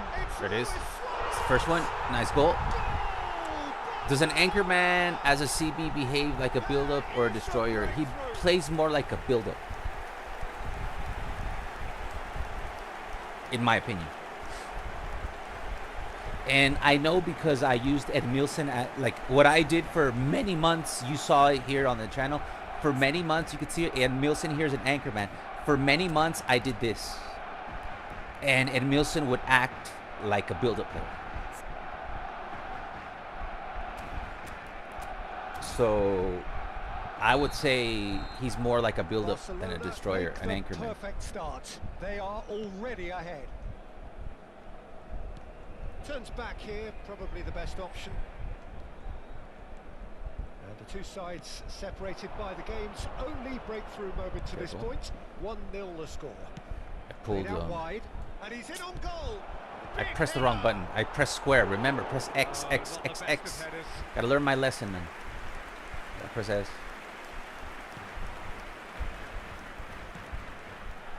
Puyol.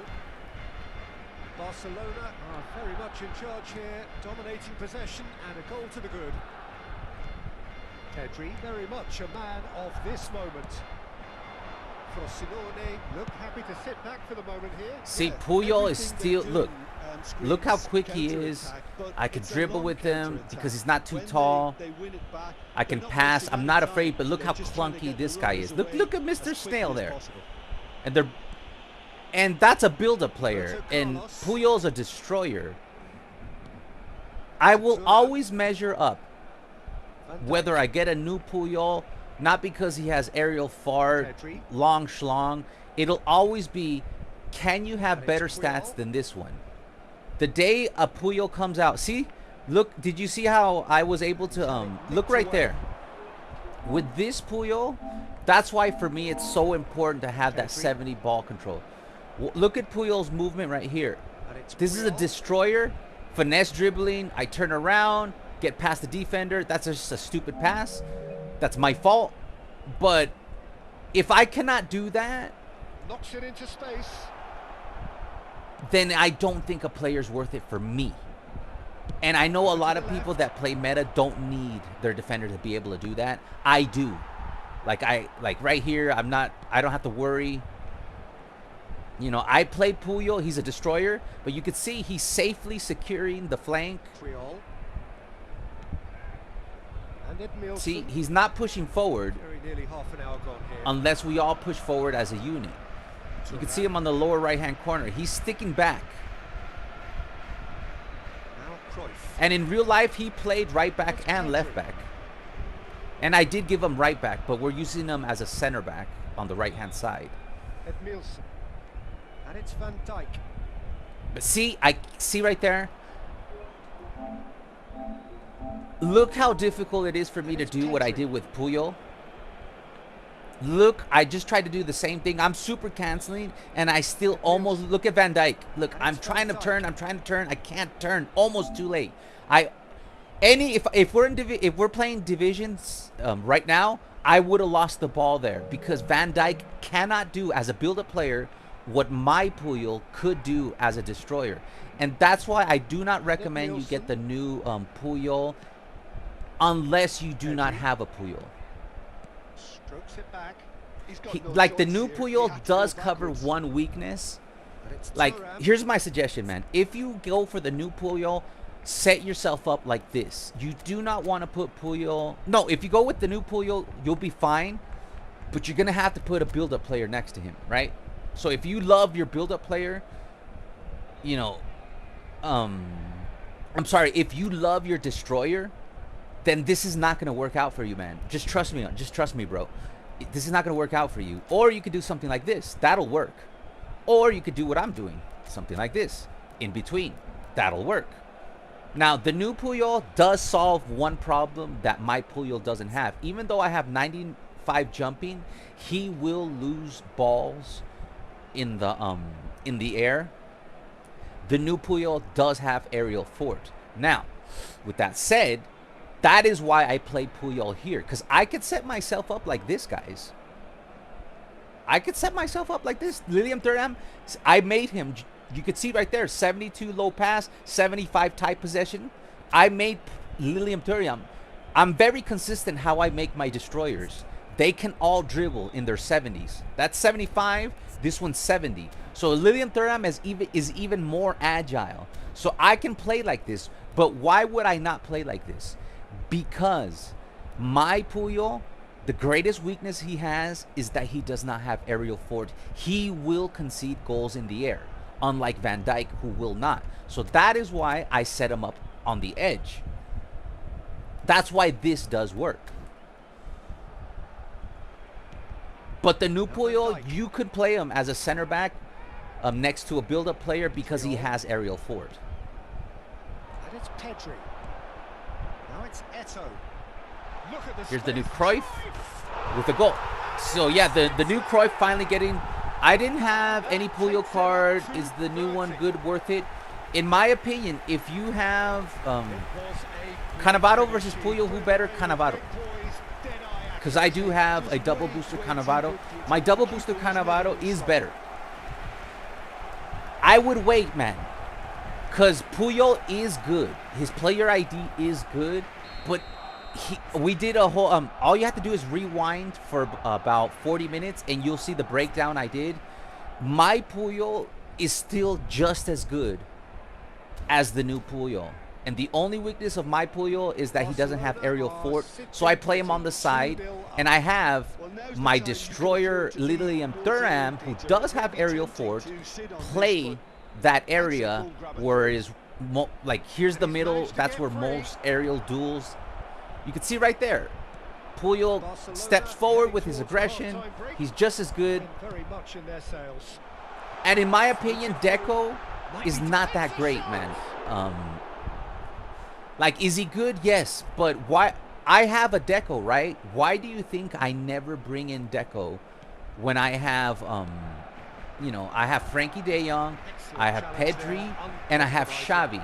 Why do you think? And every now and then you'll see him pop in, but there is a reason why I stick, when it comes to orchestrators, to this Frankie De Jong and this old Xavi. And I do have a single booster Deco. He's not as good as this Xavi, man.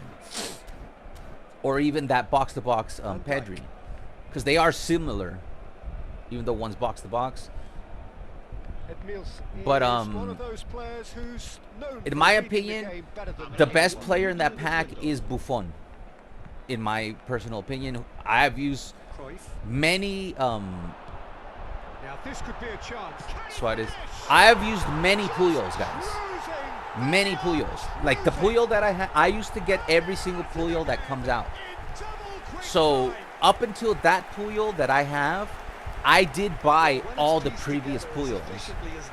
And the one that I have is the best Puyol that's ever come out. But there's better destroyers. If you have Lilium Thuram, the new Puyol is not better than this Lilium Thuram. Yeah, I got him and he's mid. He has not really performed to me, even though I played him as an AMF. What's the advantage of aerial fort? It will increase the chances of you winning the ball defensively in the air. It does work.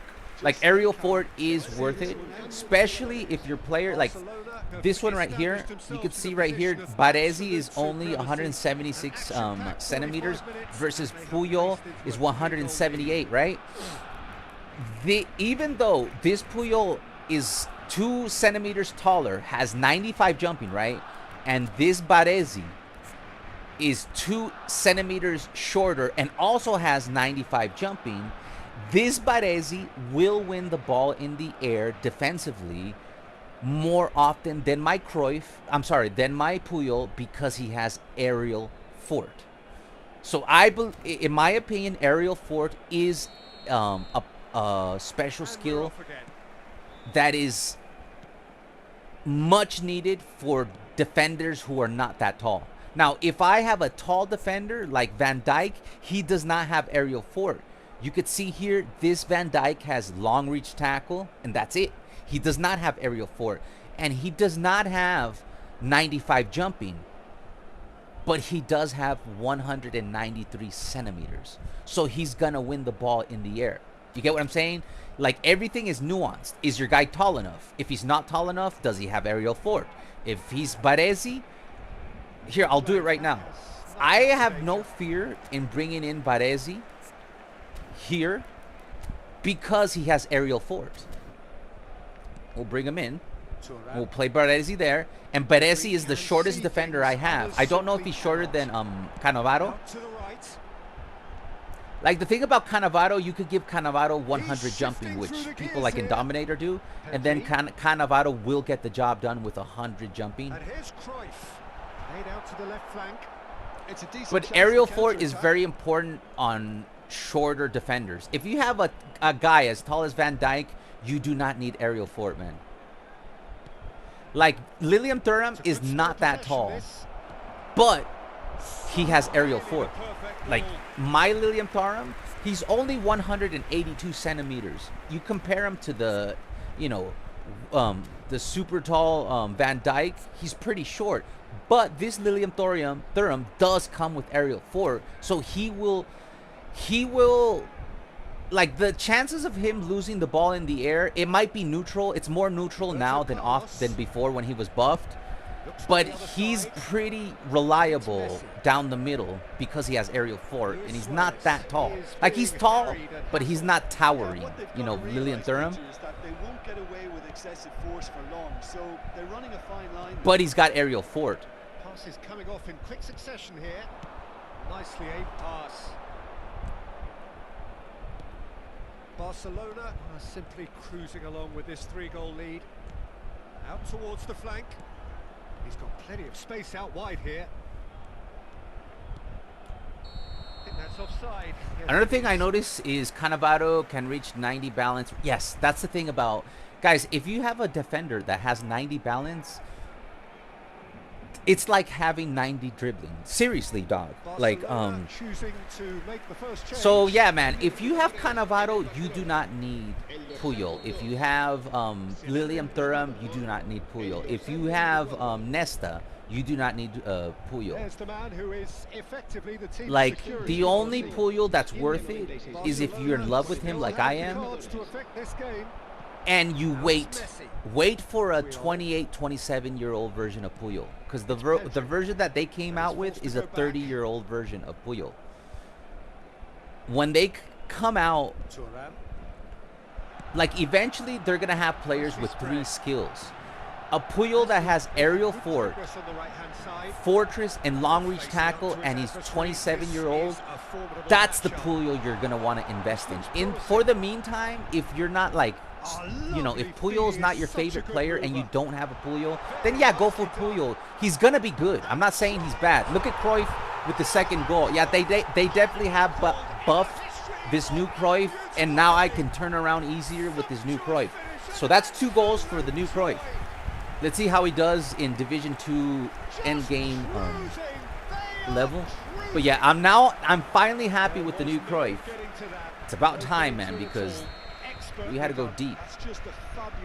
But yeah, I don't, like, if you have, you know, now if you do not have endgame level destroyers, is Puyol an endgame level? He's more like an A level than an S level. Like, I consider Lilium Thuram an S level destroyer. I consider Puyol, who I have used for years and years, like an A plus, almost S. Because he will make a few mistakes. You guys have seen me when I used to use him all the time. Lilium Thuram makes way less mistakes than Puyol on the defense, but he is premium. Like, he's very good. Especially if you do not have a destroyer and you're a fan of Puyol, go for Puyol. And, like, you have the means, then you will love Puyol. Messi.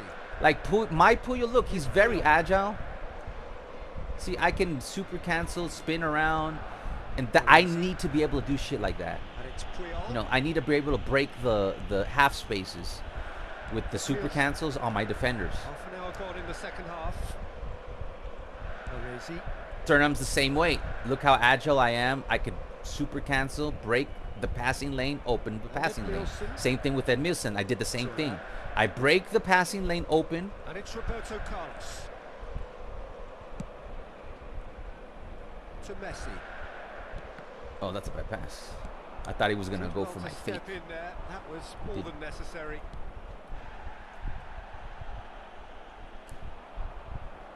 See right there, that was bad defending by Puyol. Maybe really well played.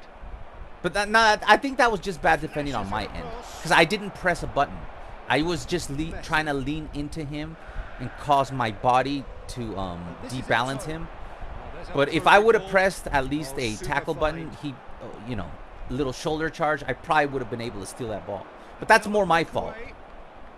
Unrelenting, uncompromising pressure on him. That's been intercepted. That's great positioning. So good from him. Now it's Luis Suarez.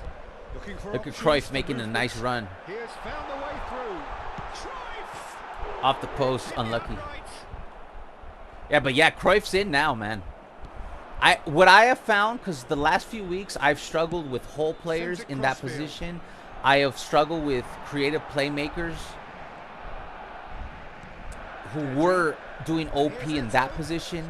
Like my this guy, watch. Creative playmaker Messi is still performing very well, but on the side. But you guys know, since a couple of streams ago, I've had a lot of trouble with this position right here. And I have found that the best is an inactive deep line forward, which I have 2 end game level inactive play in Pele and Cruyff. So that's what I have found. I give them no individual instructions, but I have found that deep line inactive, because a deep line is only active on CF or SS, not as an AMF. So I have found the fix to my problem to put an inactive deep line forward in that AMF position. Yeah, if you don't go for some theme squad and just pure strength, then Puyol is not the best. I 100% agree with you. And you're talking to a guy who, you know, this is a Barca channel. I'm like in love with Barca, and my all-time favorite Barca player is Puyol. I would not recommend you go for Puyol if you have, you know, Lilium Thuram, or, you know, any destroyer like Cannavaro, Nesta. There's too many good destroyers in this game, guys. Too many good destroyers. Here, let me just see what I have on my reserves when it comes to destroy. I mean, even if you have Tony Adams, he still gets the job done. I have this Cannavaro. The new Puyol is not gonna be that much better than this Cannavaro. So I wouldn't waste 150 bucks, you know, 150 quid trying to get that Puyol if you already have, you know, a Cannavaro who's a destroyer. Let's see what kind of destroyers I have. This Cannavaro is probably better than the new Puyol. This Tony Adams is just a little bit worse. And as you can see, I told you I used to have all the Puyols. These are old Puyols. These Puyols were not good. The only Puyol that was good is the one that I have, and I never tried the newer one after that.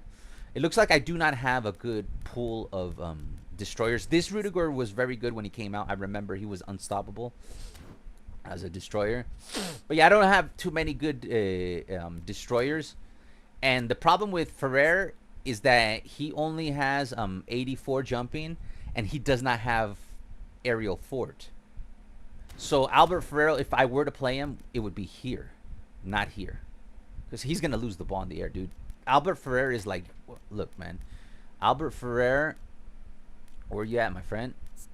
He's only 170 centimeters, bro. Like you cannot put a 100 and, like, if I were to bring him in, right? This dude would have 87 jumping, no aerial for it. He'd be only 170 centimeters. Is just suicide, man. You would be losing. You would be losing to headers in the air very easily. On top of the fact that his heading is 74, man. So yeah. Olmo is great for a free player. I agree with you. Olmo is great on a free player. That's why I actually have. Oh, I have him right here as a super sub. He's a great super sub. All right, let's go into the divisions. Let's see how horny it is. So, I've been using this lineup with this Cruyff. As you can see, I play on Legendary. You can see it right there. In the other events, I went through them easily undefeated using the same Cruyff. You know, I won 6-1 here, 5-1 there on Legendary. You can see it right there. Cruyff was involved. And in this event, same tactics. You can see right here, if I press the triangle, it's the same game plan. I won here 2-0, 3-4, and then 4-2. The 3-4 is because I got a red card. I got a red card with I started losing 1-0, and I had a red card on Van Dijk, so I had to do a remontada. But I did come back to win 4-3 with one less player. So I'd never, ever, ever, ever lose games on events. Never, never. Like, it is impossible for me. Like, maybe one time every, like, 3 months, I'll lose a game on Legendary again. In events, I don't lose. Right. With that said, let's go into the hellhole. Collect me coins. I'm not wrong with heading. Its defending purpose is for better accuracy when scoring. For better accuracy with aerial fort. Let's see. Do they have? I'm just gonna give you my opinion, right? In my opinion, and then we're gonna fact check this. In my opinion, hold on. Let me get the right player in. In my opinion, aerial fort does not help you with precision. It helps you just winning the ball in the air. The combination of having aerial fort and heading helps you with precision. Here, we'll take a look at it right here where it says player skills, right? You see the player skills. If you take a look at heading, it says improves accuracy of headers and frequency of downward headers. Guys, where can I see the definitions of the special? Like, where can I see the definition of aerial fort?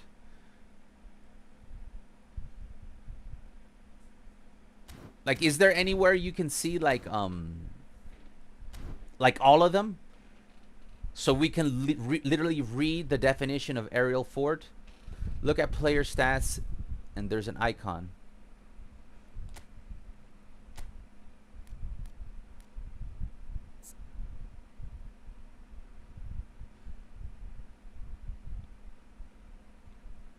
Okay. Positioning, skill training, booster crafting. The icon.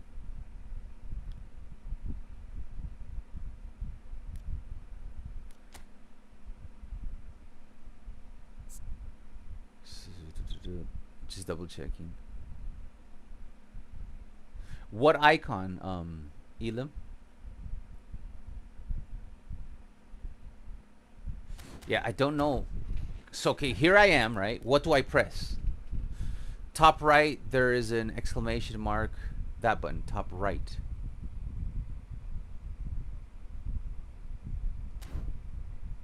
Top right just says done. So I go to a player. Hold on.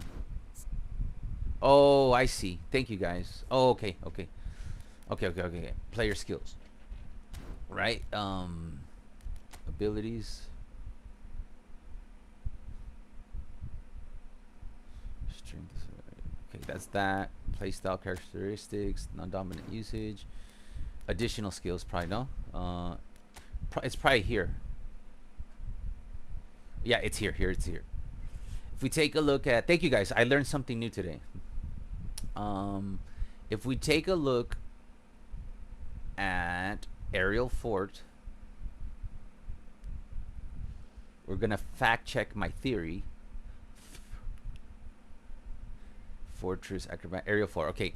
Improves player's ability regarding aerial duels when positioned inside his own penalty box.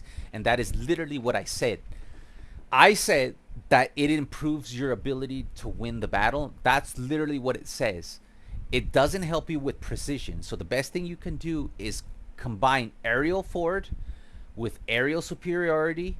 That also gives you the extra boost, gains advantage during mid-air battles. So it's literally like if you have both aerial superiority, aerial forward, and then on top of that, you have heading, then you get a monster like Lilium Thuram. You can see right here that this player has aerial superiority, he has aerial forward, and he has heading. He will, I know in the last stream he was struggling, but this guy will literally almost never lose a duel in the air, and he will be able to have more precision in heading the ball in the direction, because that's what the skill heading does. It improves your precision. Aerial superiority is just, aerial forward is just like a booster on aerial superiority. It just puts aerial superiority on steroids. And then heading helps you with the precision. And that's how. So that's how that. That's why Lilium is perfect. When I said heading is like a defender that has 70 heading stats versus 90, it would matter if the I believe if your defender is tall enough, only has like 70 heading, it doesn't matter. Because look, man, this guy has 80 heading. Puyol, the build that we made earlier, it was pretty similar. This guy has 84 heading. Baresi has 80 heading. I think if your player has, like, the most important is the jumping. If your player's short, you need 95 jumping, aerial forward, acrobatic superiority, and heading if your player is short. When it comes to the heading, it could be on 70. But the jumping needs to be 95 to 100. It needs to be. I think jumping is big. Exactly. Jumping is way more important than heading. Heading will help you with precision. But it's like, here. It's like having, let's say this guy has 80 low pass, right? That's good enough. But he will make better passes because I gave him that one-touch pass. So a player that has 70 passing but has one-touch pass, animations override stats, in my opinion. Not every special skill, but that's why everybody wants one-touch pass, through ball pass, heel trick. Because you can have a player with 70 passing, like this Puyol, he only has 75 passing, right? But he has one-touch pass, through ball pass, weighted pass, low lofted pass, and as you've noticed, I almost never make mistakes on passing, and he only has 75 passing, and it's because of the animations that get acted. And I didn't need to give, that's what I love about this Puyol. He already comes with aerial superiority, sliding tackle, acrobatic clearance, fighting spirit, blocker, interception, man marking, and heading. So everything else, I just gave him passing skills, and then I was able to make the most perfect Puyol there is. This is, you've seen him play today. He is, now let's see him play at a super high level. Now, would I say that it's safer to play with this Puyol versus my main starter, Koundé? No, I would rather use Koundé because I still think that certain animations override player skills, such as the fact that this Koundé has long reach tackle. Long reach tackle is one of the most broken defensive skills in the game, especially on the side, because Koundé also is not that tall, so that's why I have him play. He's the same. His height is exactly the same as Carlos Puyol, but I feel much safer with Koundé, and that's why Puyol's normally not my starter. Like, if you come to any stream in the past, whatever, ever since I got this Koundé, you will always see Koundé. But today, since we're doing like number one, we want to test, can this Puyol still get the job done in the deep waters? We're about to test and find out. Now, do I feel safer? No. I feel very safe using this Koundé here. If you take a look at the stats, Koundé has better ball control, right? 80 versus 70. He has 77 dribbling. That's a plus 11, right? The tight position is plus 8. The low pass is plus 7. And also, my Koundé has the one-touch pass, through ball pass, and all that garbage. Now, when it comes to heading, my Koundé has even 87 heading, so his heading precision will be good. When it comes to speed, my Koundé has an 89 speed with an 80 acceleration. It's kind of the same because there's a plus 7 for Puyol, minus 6, so you're pretty much getting the same thing. When it comes to kicking power, they're pretty much the same thing. When it comes to jumping, it's pretty much the same thing. When it comes to physical contact, it's pretty much the same thing. When it comes to balance, my Puyol is just a little bit better. But tight possession is a plus 8, so you don't feel the difference. You get what I'm saying? Like, it's balance, it's canceling itself out, because tight position will affect your balance, man. It just is a fact, and especially when combined with dribbling, a plus 11. So the fact that I have less what do you call this stuff? Less balance. It doesn't matter at all because I got a plus 11 on dribbling and I got a plus 8 on tight possession. So the plus 2 on balance is irrelevant. Now, when it comes to their defending, Koundé has a plus 6 on defensive awareness. Now he's pretty much the same when it comes to tackling. It's only a plus 1 for Puyol. When it comes to aggression, Koundé is not a destroyer. So obviously Puyol will have the advantage on the aggression. But when it comes to Koundé, I manually defend and I use the long reach. I activate the long reach tackle to make up for the aggression. Puyol will jump out. You saw him jump out in front and steal a few through ball passes because of his 99 aggression. And then when it comes with the defensive engagement, same thing. I use Koundé more manually, where Puyol with his 99. So I do feel safer using Koundé, but today I want to do the test. I don't care if I lose. I want to do the test, and let's go into Division 2, and let's see if the old Puyol can still get the job done at a very high level, because we're deep into Division 2. All right, so we're ranking 7K in the world. We're going to be using Puyol right here. Now, I'm going to play him 2 or 3 games. If he does not pass the test, I'll let you guys know. Guys, I do recommend the new Puyol because he has aerial fort and fortress, and he'll be good enough. But like I said before, if you already have Cannavaro, you don't need him. If you have Nesta, you don't need him. If you have who else? What are good destroyers? You guys can tell me. Lilium Thuram, you don't need him. All right, let's get in it.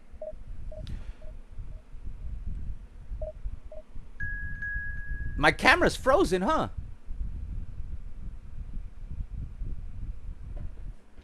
What the hell is that? My camera's frozen, isn't it? Hold on. It looks like my camera's frozen. Here, let me close this.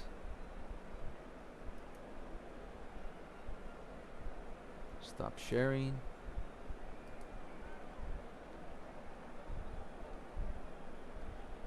Huh.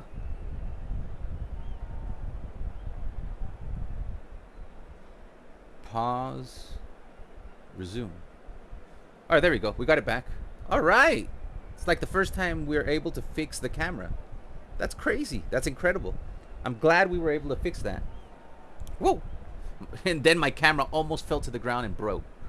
Hold on. Give me a second. I'm a little... All right, there we go. Hold on. All right. Well, I'm glad we were able to fix that, because normally when that happens, we can't fix it, and then we have to use the backup cam. We do have a backup cam. All right, let's see how this goes. All right, now we got to really focus. It's going to be extremely difficult. We're at 1,660 points. A win here will put us one more win away from 1,700 points. That would be less than 100. Now, Koundé, I know it'd be great to start him, but we have to. I don't like. The thing is, man, I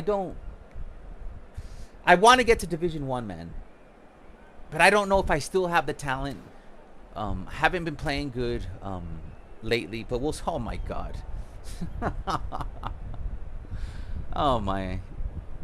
And it's out wide. I struggle against out wide. Why do people do this, man? Like, sometimes I get why in FC26 they've made doing something like this impossible. But I don't know, man.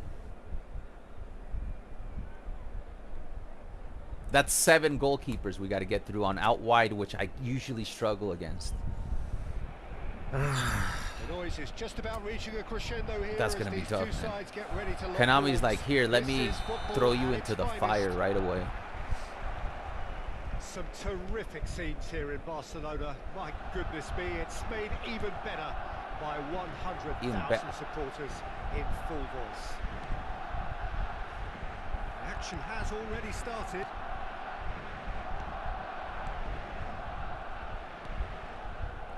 Passing is crisp and sharp, and this is Eto'o.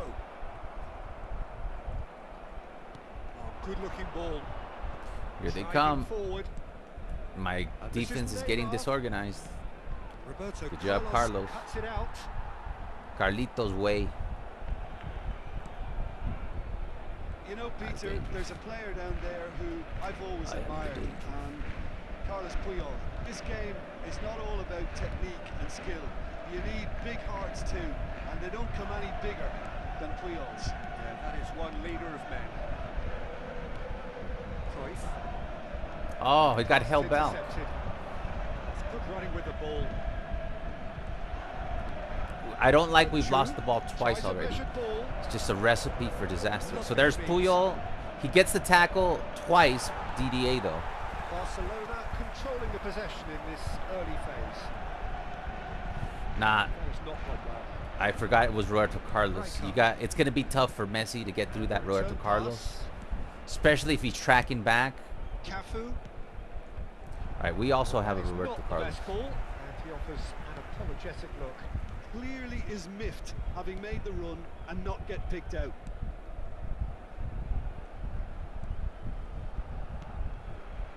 Cruyff can see things others simply cannot.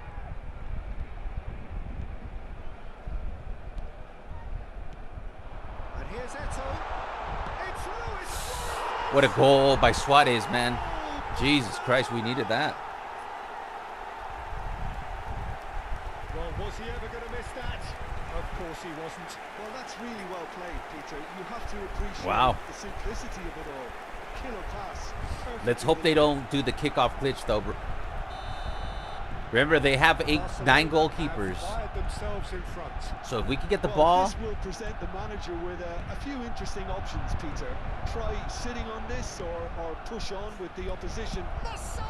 They always get a shot off after I score 100% of the time. It's the most annoying thing. Like, the AI has to 100%. They, at least, best case scenario, they get into the final third. But 9 times out of 10, they'll take a shot off, and then 4 times out of 10, they'll score a goal on you. See, there's Lilian Thuram winning the ball in the air. And that's a throw.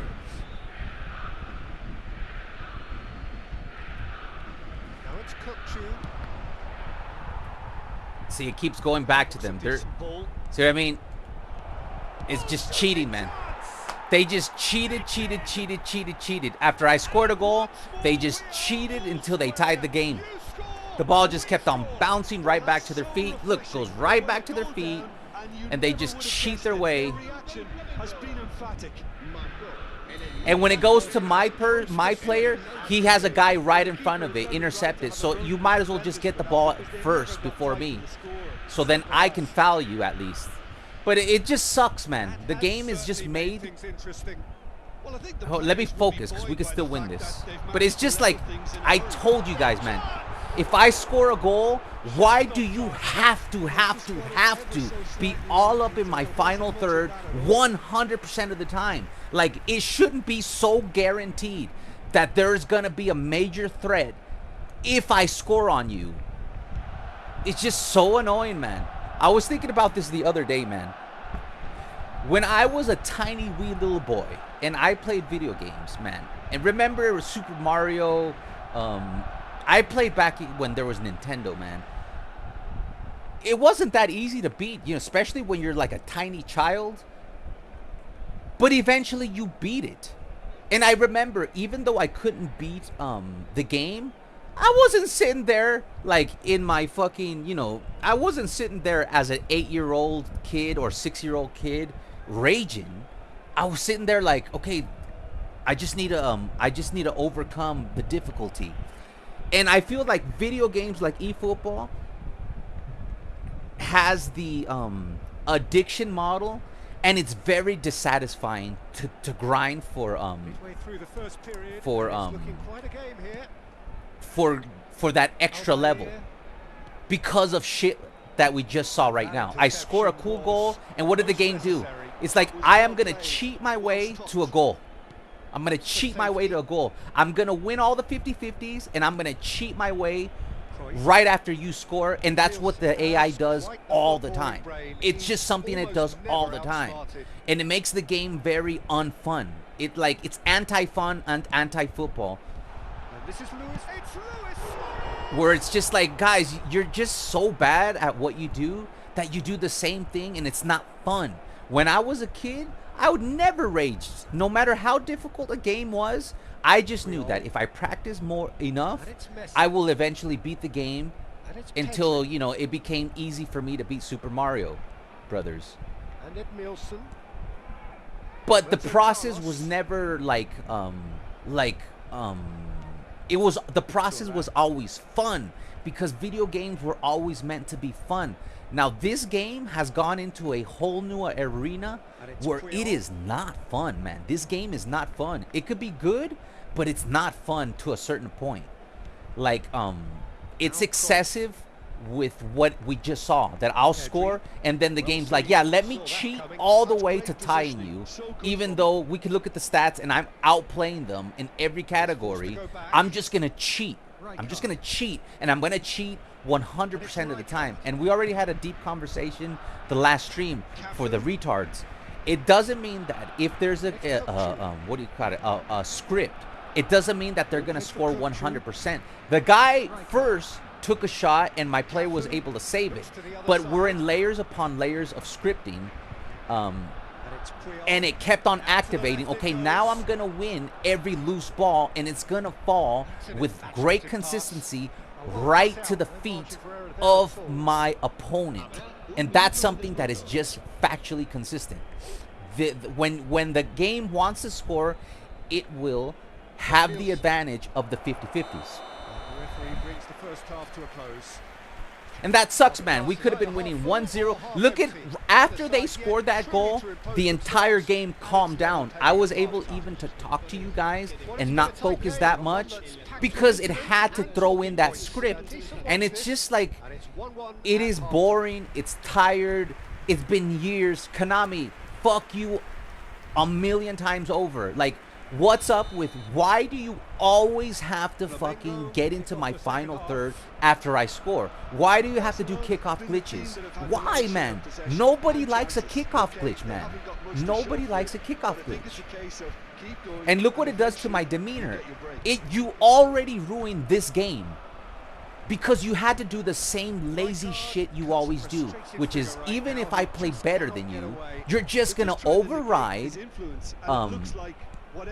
the system's natural state, and you're gonna create a script to increase your chances of tying the game right after I worked my ass off to get my goal. And it's just the worst of the worst of the worst, like, business models.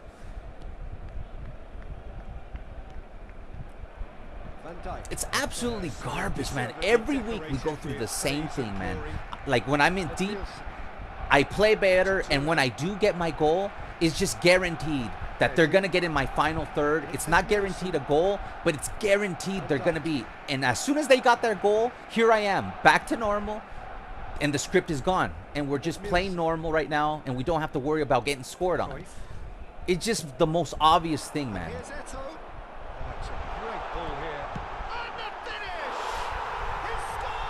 Watch how hard it is. I just got a 2-1 lead. Watch how hard it's going to be to defend this 2-1 lead. Look how hard they're going to get in my final third.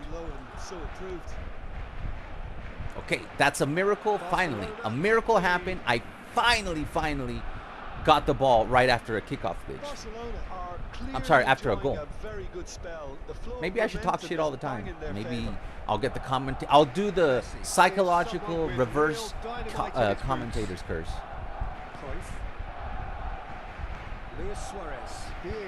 All right, it's minute 59. We're winning the game.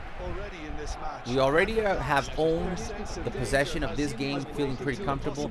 They are playing with too many people on defense. And I told you, man, Puyol is still good enough to start on this team. In this game, knock on wood, I have not made a single mistake with Puyol. He's playing like a build-up player, and he's a destroyer.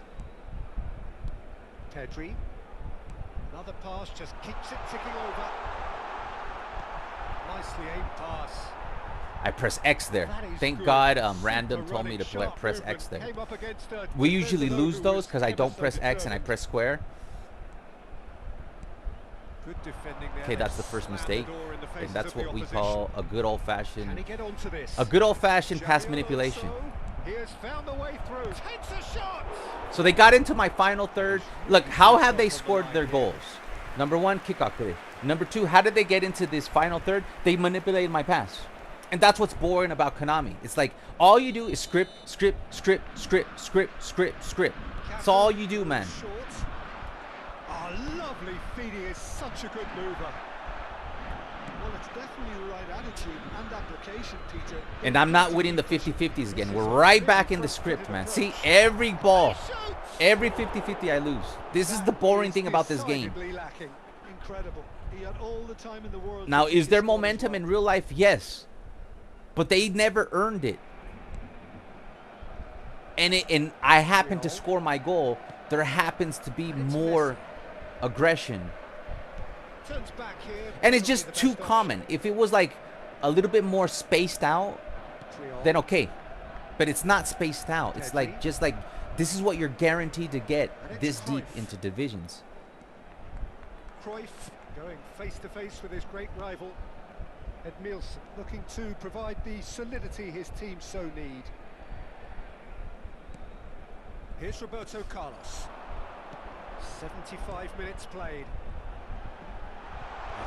It's a foul, bro. You're cooked.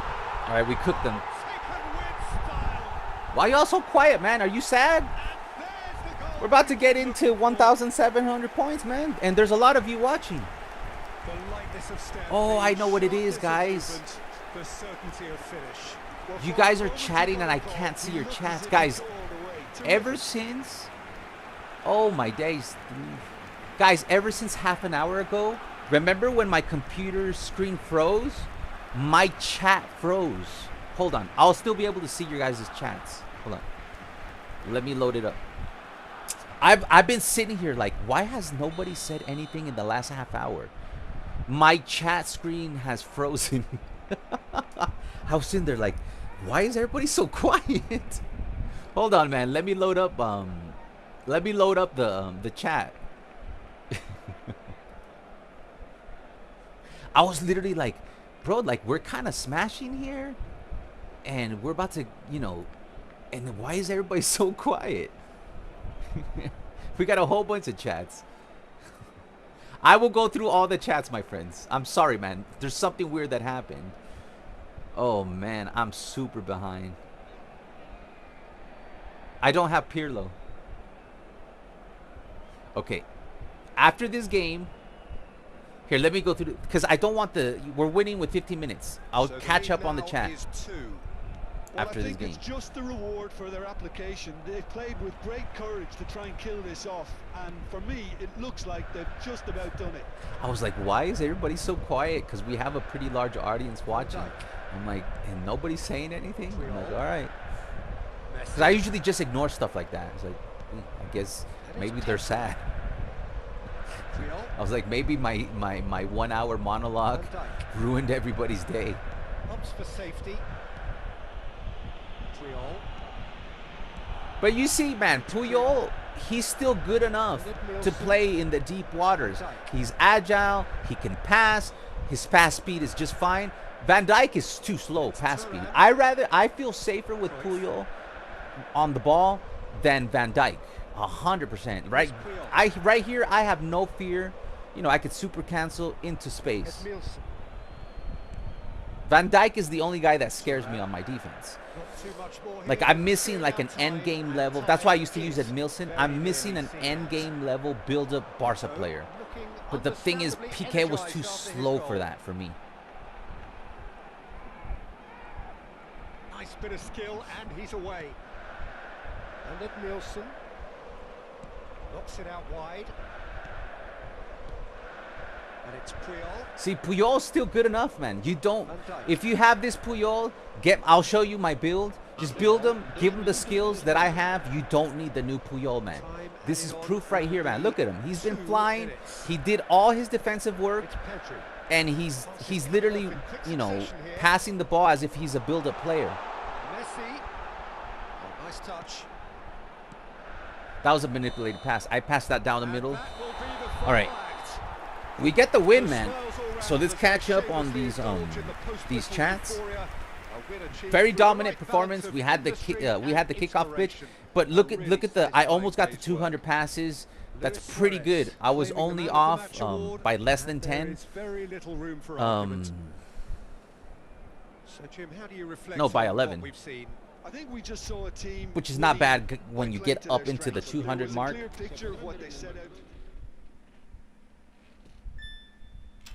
Got a pack. So we're at 1,685 points. We're ranking 6,000 in the world. And we did it with Puyol. So in my opinion, if you have this Puyol, just do this, man. Put 0 into shooting, 3 into passing, 3 into dribbling, 8 into dexterity, 8 into lower body, 8 into aerial, 8 into defending. You'll thank me later. This was back in the day when Konami respected the 8 rule. So this is a meta build based on their engineering at that time. Nowadays, it's a little bit different. Like, you watch, if I go to Thuram, I don't use the rule of 8. See, I have 14 here.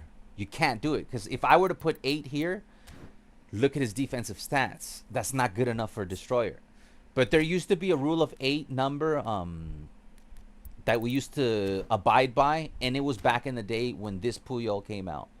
So that's why I'm using the rule of 8. Somebody reverse engineered that if you use the rule of 8 and then you compared them to all the players of the week, it turns out how Konami how you could maximize your player was make sure that if it's a defender, put 8 into defending, 8 into aerial, 8 into lower body, 8 here, and then if there's anything left over, then go into dribbling and passing. And that's what I did here. It's 50-50.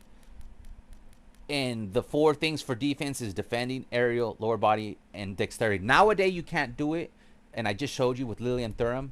But there used to be a rule of 8. And all you got to do is give them, you know, one-touch pass, through ball passes, weighted pass, low-lofted pass, gamemanship. And you do not need to get the new Puyol. If you have this Puyol. Trust me. Trust me, bro. Okay, now I can finally get through the chat. Okay, so I am so behind here. The new player of the week, Valverde is cracked, says 7VN Star G. Does Anchorman... Okay, I did answer that. I'm back after destroying the toilet, man. Welcome back. Hope you're feeling a few pounds lighter. I don't have any Puyol card. Is the new one worth it? It's only worth it if you do not have a good destroyer, but he's gonna be an A list destroyer. He's not an S tier. Puyol is not an S tier, but this Puyol's almost an S tier. And the destroyers that are out these days are much better than the Puyol that came out today. Hold on. So yeah, Cannavaro is better than Puyol. The double, especially this double booster Cannavaro, is better. Even though he doesn't have the 70 type possession, there's something. It's because of the balance, man. That he had, like my version of Cannavaro has 93 balance. That gives me what I do not have in the 67 ball control, dribbling, and tight possession. I make up for it with that 96. Where is it? Where's the balance? Where are you, balance? 93 balance. So yeah, you know, if you understand the game's mechanics, you understand how to make a build, and you know that, okay, this Cannavaro, I do not need dribbling because I have 93 balance. And I meet the minimum threshold that is a 71 low pass. And then he's horny as F when it comes to the defense. The jumping is at 99 because he's small. 176, 2 centimeters smaller than Puyol. But he gets the job in the air with the 99 jumping. That's why, as Elam said, it's more important to have 99 jumping than heading. His heading here is only 80. You just need to get the jump is more important than the heading. Physical contact. But yeah, this Cannavaro is better than my Puyol. I just don't play him because I love Puyol. Like, for me, it's more of a sentimental thing. And also, this Puyol card is absolutely a beast. And you just saw, he played very good. He's a beast. He's a beast. Still good. I mean, I think this card is now 2 years old. Still good enough, man. It's a single booster. Still good enough. What's the advantage of aerial? Okay, we went through that. Yeah, if you don't, for some reason, I went through that. Almost great, we went through that. If I'm not wrong, heading isn't defensive, it's for accuracy. That is correct. Top right, okay, we did that. See, I got some of the chats through when I said heading is like, let's see. Varane, Rio, Stamp, Saliva, VVD will, how will you rank these from 1 to 5? The thing, 7VN, I've never used any of the players that you have mentioned except VVD. So I do not know how good Varane is. I don't have no idea how good Rio Ferdinand is. I did not spin for the new Stam. And Saliba, the best I have is a nominating contract version of Saliba. Now, this VVD, I absolutely did. It took me months to get used to because, as you can see, he's a build-up player and he has worse dribbling and passing skills than my destroyer Puyol. I feel way more confident moving the ball around with Puyol than I do with VVD, and I play from the back. So it did take me a lot of time to get used to a player that has 63 low pass and 56 dribbling with 55 tight possession. I did make sure to give him the one-touch pass, weighted pass, low-lofted pass to make up for his lack of passing. Hold on. Let me fix this so I can see two things at once. Hold on. No. What am I doing, bro? What just happened? Oh, don't tell me we just broke. No, I don't want to. Okay, I fixed it. Hold on. Dude, weird shit is happening today. All right. Now I could see both. Yeah, I don't want to. Sometimes when you close the chat box, I can't just if anybody's on Twitch, switch to YouTube. I cannot see Twitch chats right now because if I close the chat in OBS, there's a glitch in OBS that it causes OBS to shut down, so we will lose the stream. So I'd rather just look at the YouTube for the comments and monitor myself. It's so sad, guys. We just got to 40,703 subs. Guys, it's so sad. Everything I said in the first hour, it's so sad that we are this close, guys. We are this close from having this channel. Like I said, we're $600 short, which is not impossible. Anyways, whatever, man. It is what it is. We'll get through it together. You froze. Yeah, I didn't notice that I froze. The Kunde from the Hansi Flick pack is really good, but can almost make a similar one with the one you have. And the only thing about you're right. On my free to play account, I do not have this Kunde. So what I use is the Hansi Flick Kunde pack version of him. And he's almost just as good. Almost just as good. The thing is, long reach tackle, you can feel that long reach tackle, man. But you just saw, man, we were able to move the ball around, no problems with Carles Puyol. He's great. You good now? Can you compare stats of Kunde from Barca pack? I don't know if I built the Barca pack version well, but I could take a look. He's a defensive fullback, right? Or did they make him offense? Let's take a look at this. He was a right back, right? Let's see, where are you at? It's not this one. I might have gotten rid of him, guys. Yeah, I got rid of him because no, he's right here. He's right here. So you wanted me to compare sets of Kunde from the pack with the what's the LRT version you have? I'm guessing it's the Showtime version, long reach tackle. Okay. Okay, here's the difference. It's going to be almost the same except for the long reach tackle. If you take a look, when it comes to dribbling, yes, I have a +3 on dribbling, but it's like, guys, once you get a defender past 70 type position, you're good. 75 type position, you're good. The one on the right, oh no, guys. The one on the left is the Hansi Flick pack. That one has better dribbling, better tight position than the one on the right that is my Showtime long reach tackle. So when it comes to ball control, the one on the left from the Hansi Flick pack as a defensive fullback, which is a better play style anyways, then because Kunde isn't really that good moving forward, like say a Jordi Alba or a Cancelo or a Roberto Carlos. He's just not. He's better at defending than he is attacking, and he does not have edge crossing. So, you know, that's why I use him inactive as a CB, because I don't think he's a good right back unless he's a defensive fullback. So on the free one, I wouldn't say he's free. The one you get on the Hansi Flick pack, he already comes with a better play style, which is defensive fullback. He has better ball control, dribbling, tight possession, okay? When it comes to the low pass, it's only a difference of a +2 that you can make up with one touch pass, through ball pass, okay? Low lofted also is just a +3, but he doesn't have, like, low lofted sucks for everybody. You can have 90 low lofted like we had the last stream, and motherfucker can't still, you know, land a low lofted pass. It's very hard to achieve low lofted passes.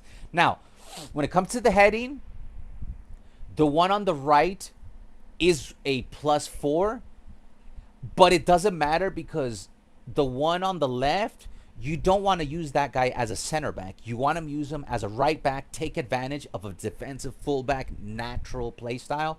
So 83 is fine, no problem there. And as you saw, even my my Thuram has like 83 heading. So we already saw that heading isn't the end game of deciding the aerial duels. Now, where it comes to speed, I do have a +4 on the speed on my long reach tackle version of Kunde, but it doesn't matter because the one on the left is a defensive fullback, so he's going to stay back anyways, so you're not going to need that +4 speed because he's a defensive fullback. When it comes to kicking power, this one, it's only a +3, but I do think it's important for defenders to have at least 80 kicking power. This one comes short by 3, but you, like I said, he's a defensive fullback. He's going to be close to your defenders. If he's an offensive fullback, there's going to be more space between you, your midfield, and your forwards, so you need more kicking power. But since he's a defensive fullback, you could play short passes right back to your pivot or your center back. So that's not a factor, and it's only 3. When it comes to jumping, both of them have 95, guys. When it comes to physical contact, it's near identical. When it comes to balance, the Hansi Flick version has a +1. When it comes to stamina, I have a +4. You're not going to feel that. Again, the one on the left is a defensive fullback. Defensive fullbacks do not need stamina, and 92 is more. You can get away with 80 stamina on a defensive fullback. Okay. When it comes to defensive awareness, I just have a +2. And when it comes to tackling, I have a +3 on my long reach tackle version. When it comes to aggression, it's a +1. When it comes to defensive engagement, it's a +2. So overall, when it comes to defending, yes, mine is a little bit better. But what makes all the difference in the world is that he has long reach tackle. But on my free-to-play account, I rank pretty much the same that I rank on my pay-to-win account. And I use the Frankie Day, the Jules Koundé that you see on the left. That guy is good enough. Like that guy is good enough. You will feel the difference, but it won't be like it's not like you're gonna win 10 more games because you have my Koundé. No, you might lose a game or two because the long reach tackle will activate all the time. Especially against really elite teams, long reach tackle comes through. Anyways, I hope I got through the game. This game, be patient. Sorry, the playmaker, Ivan. You should change your name to Ivan 10 the Terminator. But we got the job done. I couldn't see the chats coming in. So I wasn't ignoring anybody. How do people reach top 10 in Division AI matches? They probably play absolutely as meta. They break the game. They break the AI. In my opinion, it's not fun to play like that. Because you probably have to play very robotic, very calculated. You got to play very... you got to play how the game wants you to play. And then at the same time, you have to break the game. You have to expose like the AI. Like you have to confuse the living crap out of it. I'm pretty sure the people who are on the top 2, they have to super cancel probably every 3 to 5 seconds. And to me, that's too mentally draining to be super canceling every 3 to 5 seconds. Like I just want to, sometimes I just want to chill, move the ball around, take a, it's just too much, man. Like to be super canceling every 3 to 5 seconds and like, everything has to be a special skill. Every pass, you have to put yourself into a open lane via a, finesse dribble or a ball roll or a double touch, just so you can open the lane. And then when you open the lane, you got to pass the ball. When you receive the ball, you have to super cancel to the left. Then you got to move to the right, and then you got to super cancel again. And then you got to check out your, should I pass? Should I super cancel again? Or do I do another double touch? Or should I do a finesse dribble so I can open the passing lane again? It's just that the game is too, like, to play the game at a high level, you have to click the button like every second. Every second you got to activate a special skill. Every second you got to do a finesse dribble. Every second you got to do a ball roll. Every second you got to do a ball touch. Every second you got to do what do you call this? A super cancel. And then when you get in the final third, it becomes even more horny. So you got to fake. You got to play like triple, what do you call this? Double agent. You got to play like triple double agent in the final third to confuse the AI. And to me, that's just so fucking, it's just so, like, it's too much work, man. Especially if you stream for 4 hours like I do sometimes. The other day we streamed for 12 hours and a half. Dude, it gets taxing on your mind when you're sitting there super canceling over and over and over and over and over for 90 minutes, or every time you get into the final third. I just get tired. I get tired, and I'm just like, I just want to do something simple and basic. I just want, there's a guy wide open. Can I just pass the ball to him, like, because he's wide open? And you saw in the last stream, there's plenty of times where my player was wide open. I would pass the ball facing him, put the arrow facing him, and then the ball goes all the way to the left. So it's crazy, man. It's a crazy life. The Division 1 top 100, it's a hard knock life, man. I got McAllister now. Now I have both Donnie out. Let's try to get McAllister, and I will catch up. We're ranking 6,000. We might get to 1-7, man. We might get to 1-7. We're one win away. Let's open up a pack here. Hopefully get McAllister. It's a pretty good. I think he's pretty good, McAllister. No McAllister so far, but we do have 3 more chances. We have 3 more chances to get McAllister on, and then I think you get a 3rd round. Because my dumbass got Donny Olmo, and then I continued to spin in the same pack. So, because I got Donny Olmo on my 2nd spin, I should have just switched to the blue pack. But that day, I didn't even understand the concept or what was going on. I don't even play enough to reach the top 10 highest. Yeah, that's the thing, man. You got to play a lot, man. Man, I got Cancelo Player of the Week as well. Nice. GG's. I got the shitty, what do you call this dude? I got the shitty,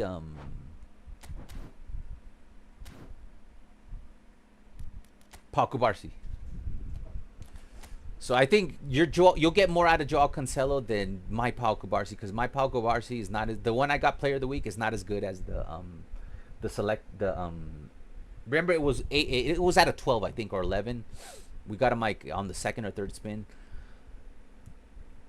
Same says 7VN. I have recent 5-star highlight card of Cancelo, most similar with the Player of the Week. EA added Xavi Espart, now looks nothing like him, of course. Joe Monk. Yeah, but I knew that was gonna happen, but that's why I still made Xavi Espart. By the way, thanks for the support on the Xavi Espart. You guys really blew it up, man. Like the comment section, the likes, the views. It's almost already at 1,000 views. So yeah, I'm not worried that that the new Xavi Espart came out, because number 1, he looks like crap. Number 2, you can always use my stats, because I know they did him wrong with the stats. Because EA doesn't know how to do stats, man. When it comes to rookies, they would have to have a dedicated person who actually follows La Masia to understand how to make La Masia builds. And luckily, you have me who does do that. So, you know, that's why I knew they were going to come out with him, but I always knew, number 1, he's going to look like shit, and he's going to look like crap for 2 years. And then before they come out with a decent or a face scan, unless he becomes elite in the next year, 12 months, they will not give him a scan face. They'll just make him like I forget what it's called. They'll just, what they did with Gerard Martin, that he just looks a little bit like him, but it's not a face scan. I forget what that's called. What did I miss so much? Nothing. We've won all our games. I think we just played one though. So we're 1 win away from 1,700 points. We're playing well. We're relaxed. Ranking 6K. Now just a lot of chatting it up. Next week, Ronaldinho will come. He will be a creative playmaker. Low-key want him to be a whole player like the Brazilian card. Yeah, I agree. Didn't see Dino come in. Okay, so my thing just skipped. The minimal choice. Yeah, that was Puyol. Next week, mostly Thursday pack. That's gonna be Drogba, Iniesta, Ronaldo. The other picks that Lamine Yamal had made. They're gonna bring out Iniesta already. They just came out with the Iniesta, bro. Like they just came out with an Iniesta. That one will be like, if Dino and Iniesta are in the same pack, that's a tempting pack for me to spin on. But still, I'm waiting on Thierry Henry, man. But we'll see, man. If you guys convince me, I'll spin. What's up, boss? What can I do to improve eFootball? I haven't put a penny on this game. I would still not put any penny into it. I would uninstall the game. What kind of gameplay do you play? Do you play quick counter? Do you play long ball counter? What is your weaknesses? Like, what is the number thing that you're doing wrong? Let me know, man. I'm more to you, Baba. Number 1, join our Discord. We have a lot of Division 1 players. The Discord is pinned to the chat. It's the link that you see. Join the Discord, and we can help you with coaching. We have a lot of Division 1 players. And in this very stream, you know, let me know. What do you play? Possession, long ball counter, quick counter. You said, what can I do to improve? Let me know what is it that's frustrating you right now, and I'll let you know if I know how to improve. I saw that now he picked 6 players today, 3 of them, so then 3 will come. So yeah, that makes sense. I would like Dino, but he already have Iniesta, so it's not worth it. Yeah, Iniesta just came out. It's fun to watch they losing. I got none from the pack, so I'm looking forward for the Dino creative playmaker. And right now, creative playmakers are pretty cracked, so I'm pretty sure he's gonna be good. Last Dino was prolific winger. I thought the last Dino was a whole player, but what do I know? Yeah, he would hope for a change because Buffon was always defensive goalkeeper. They made him offensive this time, so I don't know. Changes my habit. Has anyone noticed that Araujo's ball control and passing have gotten better? In real life, or are you talking about in the video game, Eli? So guys, if you're on Twitch, switch over to YouTube. I cannot see your like if you're just watching me on Twitch and you never participate in the chat, then continue to just watch me on Twitch because I cannot see your chats on for some reason OBS broke and I can only see the chats on YouTube now. So Eli, yeah, make sure you're on YouTube because you do chat a lot. I still have yet to get Danny, says Eli. I barely use skill moves on Div 1, Eli. Yeah, a lot of people. May I ask you, Eli? Like, number one, I played against you, and I've said this before, and I'll say it again. You are one of the most difficult players I've ever played in my life, and I have played a lot of Division 1 players that rank better than you. But you play like I played a year and a half ago, but better. Like, you are the most difficult player I've ever had to play because I don't care if it's a top 200 player in the world. I'm still going to have 60% of possession. I'm still going to dictate, you know, the game. You might get a quick counter. Most Division 1 players, what they do, when I was actually in form and competing on peer-to-peer, they would always just score a ratty goal on me. Like, they would just shoulder charge, throw the ball down to hold it, knock it down, and then just put a through ball pass down the middle. So they would literally lose the ball on purpose. Like, they would be on long ball counter. They would pass the ball to their defender. They then just launch the ball downfield to Hulit. Hulit would knock it down, forcing and he would have somebody specific, like whatever, a Nedved or, you know, a whole player, ready to receive the ball, or a creative playmaker, and they would just through ball pass, and that's what most Division 1 players would do to me. So if I'm not able to give them the ball, they would lose the ball on purpose, so the ball would end up in their defensive half, so they can then launch the ball and just do rinse and repeat, rinse, repeat. Like, most Division 1 players are not that talented. They're just very ratty players. Not to say that there are some of the most incredible players in Division 1. And some of these players that are in Division 1, they're using Smart Assist. So it's like, you're really not that good, like, if you use Smart Assist in Division 1. But to finish the thought, when it comes to Eli, he's one of the most difficult players I've ever had to play because I'm not used to, like, I've literally played against the top 200 player in the world. I'll still have 60-70% of possession. I will still dictate the game, but they'll just beat me off of a ratty play, like a meta rat. They'll just do another trick that a top 200 player will do to me, even though I'm out possessing them and dictating the game. I'm not saying anything you've seen in the past 8 months. I'm saying like a year and a half ago or 2 years ago, when I used to be like really, really good at peer versus peer because I practiced a lot. What a lot of Division 1 players, top 200, top 400, top 800 players do, when they cannot compete against me, what they start to do is that they start to do a stunning kick and get a corner kick. So then what they do is they have like this whole method of how to pass the ball down the middle, back. They have somebody cut back in, and they just through ball pass in. So they just do the same play, and because they've rehearsed a glitch there is in the kickoff. And that's what most Division 1 players do. When it comes to Eli, he plays fair, and he plays like I used to play. Very responsive, controls the ball. Like, The Eli outpossesses me, guys. There's nobody in the world who's ever come into my stream and has been able to consistently outpossess me. When I go back to my streams 2 years ago and I'm playing against Division 1,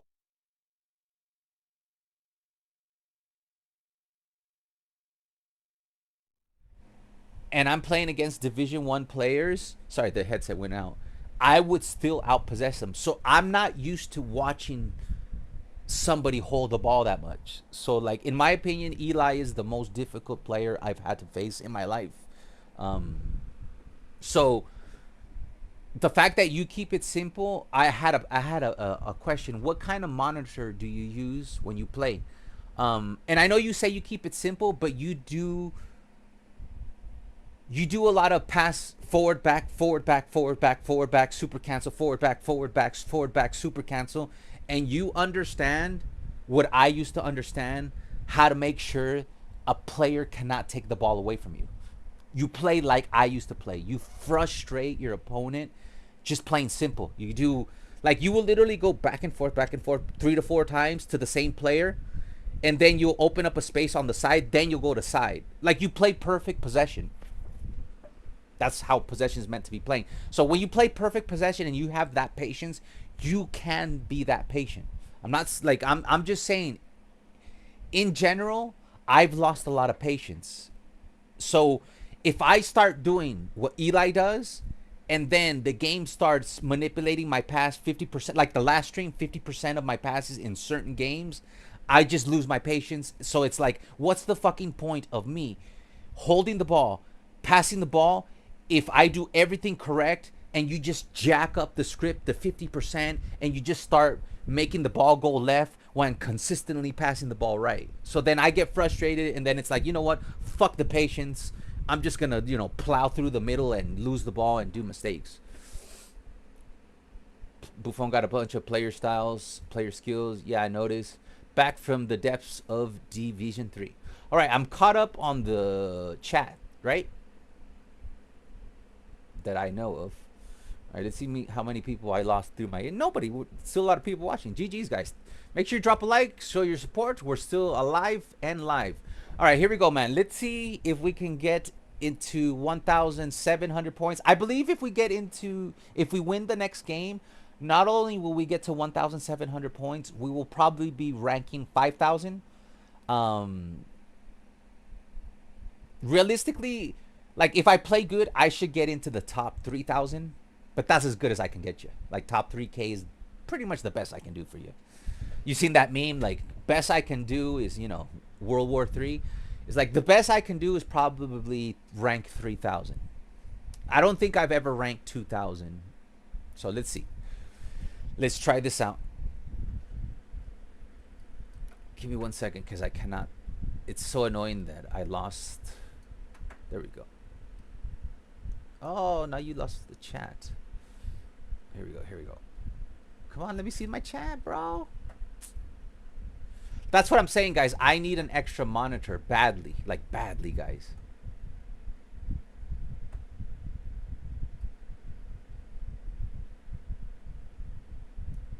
All right, there we go. I have fixed the chat. Hold on, guys. My bad. I just want to make sure I can see OBS and the chat. Okay, I can see OBS and the chat. See, if I had monitors, this would not be a problem. All right, guys, don't forget to drop a like. We're at 14,702. Thank you so much for the support this past month. I'm actually gonna get paid for the first time 3 months in a row. We've never done that on this channel. So, GG's. Thank you for the support, guys. Hit that like button. Keep supporting the channel. Let's get to 15K subs. All right, here we go. Big game here. If we win, we get to 1-7. If we lose, we break our computer. Nah. Puyol's up. I'm going to start Puyol. There's no need to change him. Pelez up. I'm going to play him here. For some reason, a deep line inactive has been playing well in my system there. So I'll keep that going. Jordi Alba has been playing pretty decent. But let's keep Roberto Carlos. He's got aerial fort. Frankie de Jong has the advantage over Pedri in this one. Pedri's been playing much better. Like, I feel like this Cruyff got buffed, and so did Pedri. Like, Pedri now is way more playable than he was a couple weeks ago. And that's why he played the last game. Lamine Yamal could be a good sub up top. You guys know I like to play him as a center forward striker. But two advanced forwards has been absolutely working for me. So let's keep that dynamic going and make sure my individual instructions are on. Possession has advantage against out wide. Yes, it does has the advantage over out wide.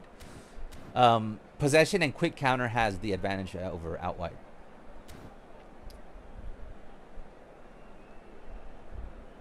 $1,432 points. Drew 3 games, 1-2, says David on how he's doing from Ivan. Started today, losing 2 games yesterday, 1-3. But you'll get there, man. I have currently... You have a good team, man. At least you have a good team. Okay, so I'm going to be playing against long ball counter. So they have Olise. I think that's a blitz curler, Olise. We got to be careful with that Neymar. Foden, Mbappe, very good forwards. We will go possession against them. Possession has the advantage over long ball counter, and I have not played quick counter at all today. Not even in between games or the half. It's been 100% possession. A fabulous show of vivid colour and vocal cords. The new look Camp Nou at its best. As you can see, we've already started here. Jim, who do you pick out as the telling individual today? Well, I think it's going to be hard, Peter, not to pick out the very talented Michael Olise here. We love his creativity and his ability to drift inside and find a little bit of space and then do serious damage. Oh, we almost got off to an early start. And I try to put some extra English to get that in, but it's Oliver Kahn, man. Very well played. Dude, let's try to hold on. Let's try to knock it down right here.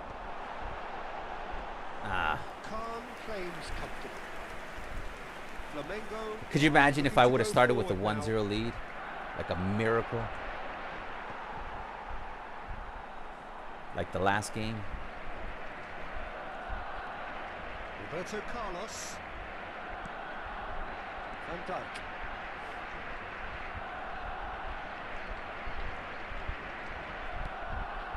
It's Ed Nielsen.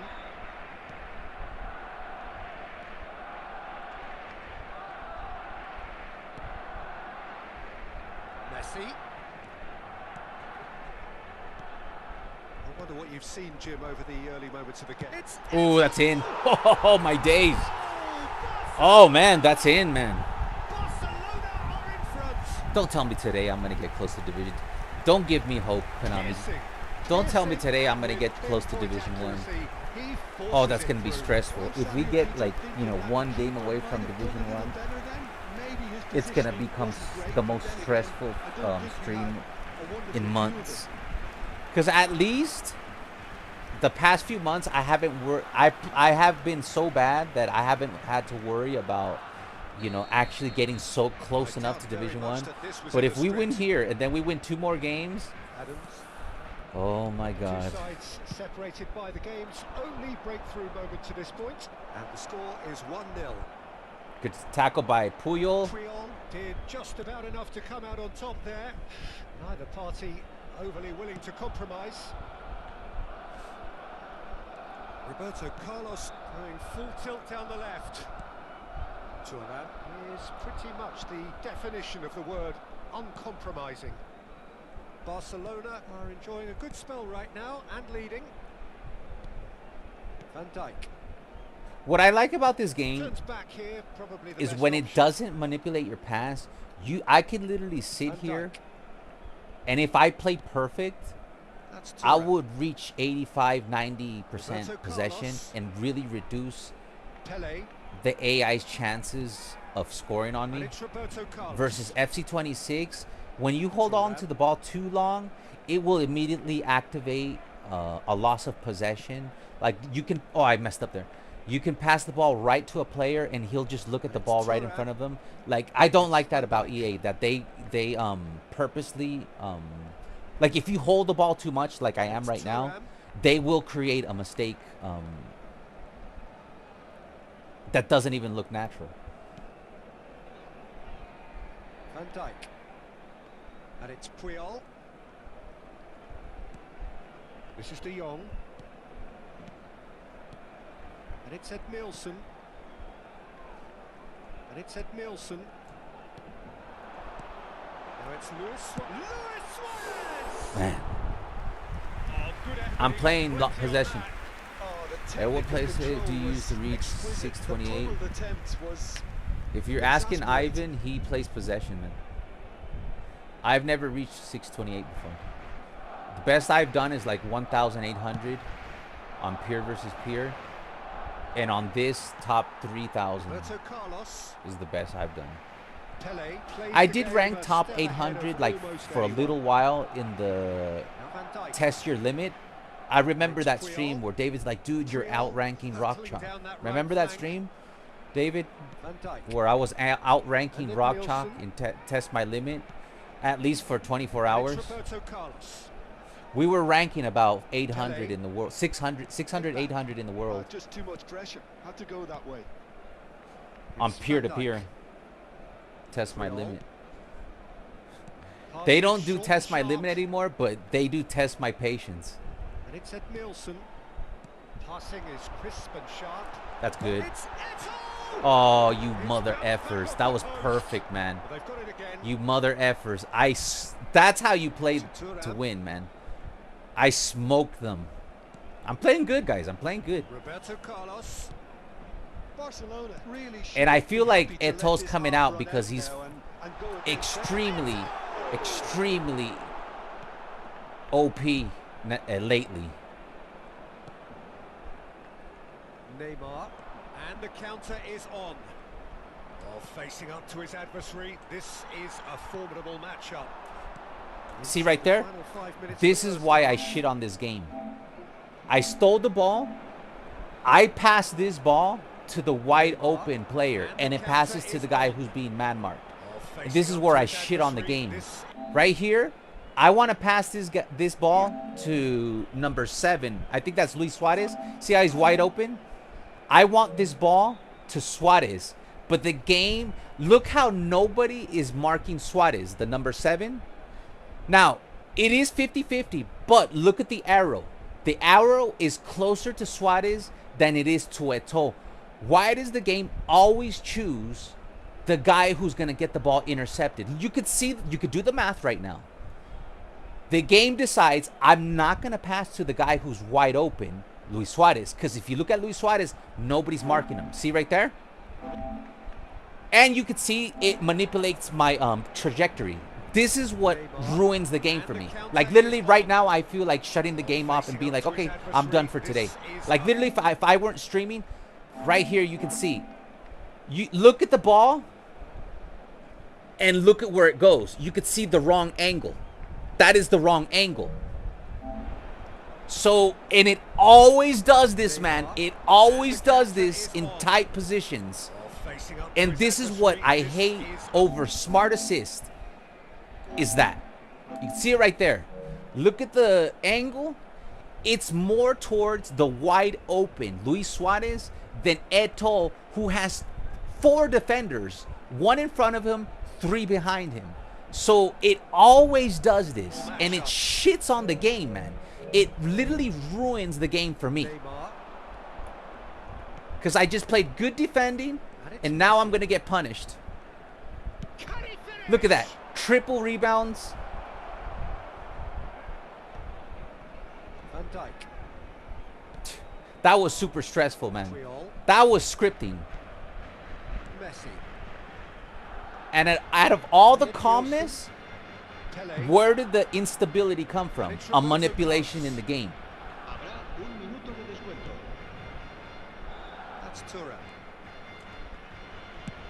That's not where I'm placing the ball. Stood up well to him there. Fucking cheaters, man. Lionel Messi was wide open on the right-hand side. What does the game do? Look at look at the radar. You see that radar right there? Look at Lionel Messi in the lower right-hand corner. Look right here. That's where I'm putting the ball, into that space with a stunning shot. You can see how Thuram is facing down, right? I'm facing down because I'm trying to force the game to not manipulate my pass. Like, you see Thuram, he's facing down because I want to override the scripting, and I want the game to be beyond a reasonable doubt to send the ball to Messi. Look at the radar. I see Messi wide open, and I wanted to get the ball to Messi. And what does it do? It changes his body positioning from down to straight. I activated the pass right here, right there. You see that? I'm facing down because I'm aiming down. So the game manipulates my body positioning to straight. They don't change his position. When he kicks the ball, that should have been a missed kick, if anything, towards the right. Not a missed kick down the middle. Look where they're sending the ball. To a guy you can see on the radar who has 2 players marking him, while Lionel Messi is still wide open. And this is why I hate this game, because it will not respect. I have 85% possession. They have 1 shot, and you will still not respect. I've made only 3 mistakes on passing, and 2 of them have been pass manipulation. Right now, I should have 112 passes, 111 successful passes. I should have a near perfection, and I deserve perfection out of an 85 possession. And in both instances, you prevented me from attacking you, and you literally opened the gate to attack me. And that's the #1 thing I hate about this game. Pass manipulation and kickoff glitches, man. Like right here, we just have 85% possession. A solitary goal. That has been the crucial difference. It's bullshit, man. It's a nicely shaped ball. That should get the job done. They get into the final third every time, man. They have no reason to have momentum. Van Dijk should have had the ball. But here we go, man. Why don't you catch the ball, man? And he's had a hit. He's missed. This is what I hate about this game, man. It does not respect that I'm outplaying my opponent. It doesn't care. Chooses to go cross-field. Good switch that. I could have passed that. I know. It's just that I'm nervous about every pass I make. Puyol. Van Dijk, very much a man of this moment. Puyol. Oh, it's a promising build-up, this. Plenty of really nice passing. Messi. And it's De Jong. See, they cannot do anything unless they script something. Bout of passing here, really easy on the eye. That is good strength. Don't force it, don't force it. If it's not there, don't force it. Good job.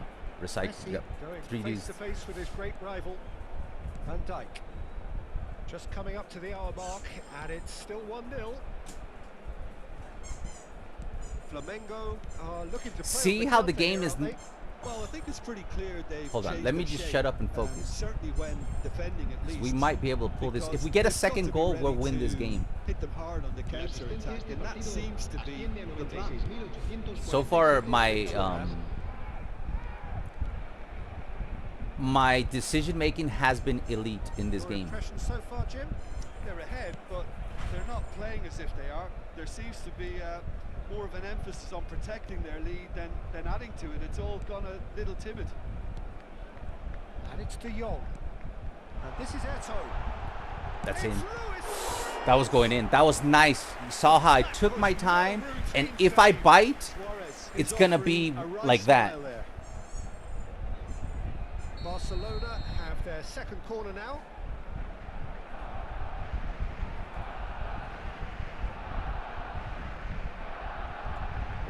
Give me Messi.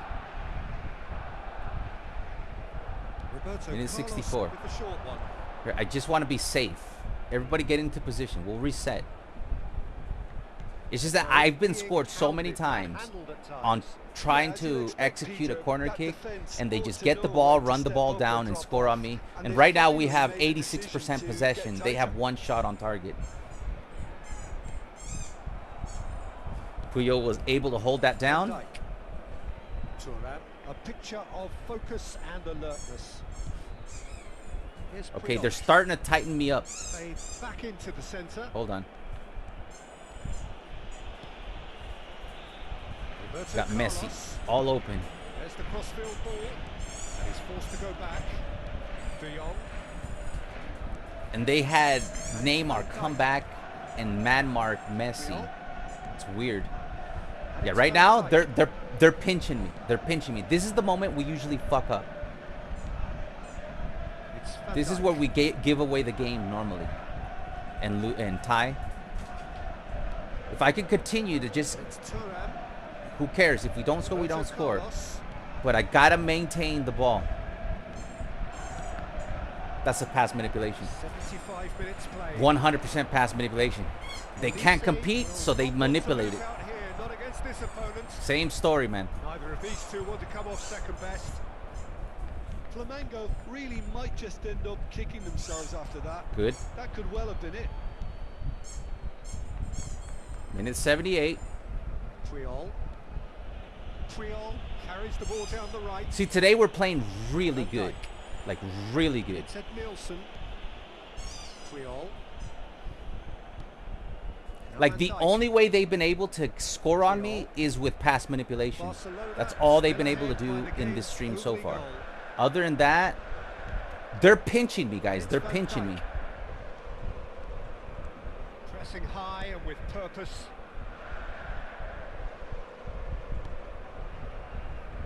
Here's Puyol.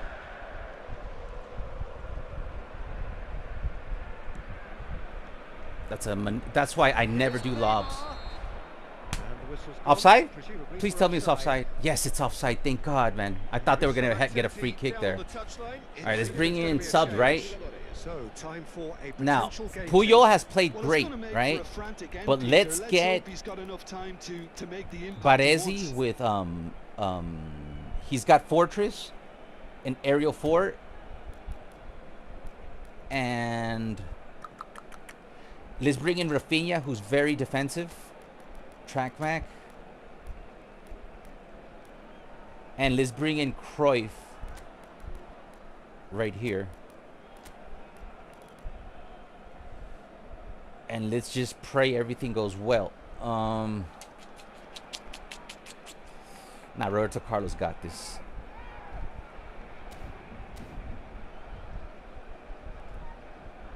All right. Cambio de jugadores en el Barcelona. El dorsal 5, Puyol. El dorsal 19. Just be careful, man. He's one of those players who's known for reading the game better than anyone. See, they're pinching me. They will not let me triangulate outside of this. Well, at the moment, we're seeing an attempt to Minute 87. Do not do anything stupid. See, they're pinching me. They will not concede. Baresi. Raphinha. This is De Jong. See, they're pinching me. Minute 89. Wide open. Do not fuck this up. Yeah, he's wide open. All right, we won. That's 1,700 points, guys. Watch the stats on this. This is master class. Come on, man. Drop your GGs, guys. We just got closer. We haven't got to 1-7 in a while. And that was like, look, take a look at the screenshot right there. That's 88% of possession. 220 passes. We're going to screenshot this, right? That's 220 passes. There were at least 3 manipulated passes. So I actually hit about 216 successful passes, meaning out of the 220 passes, I only made 4 mistakes in 90 minutes.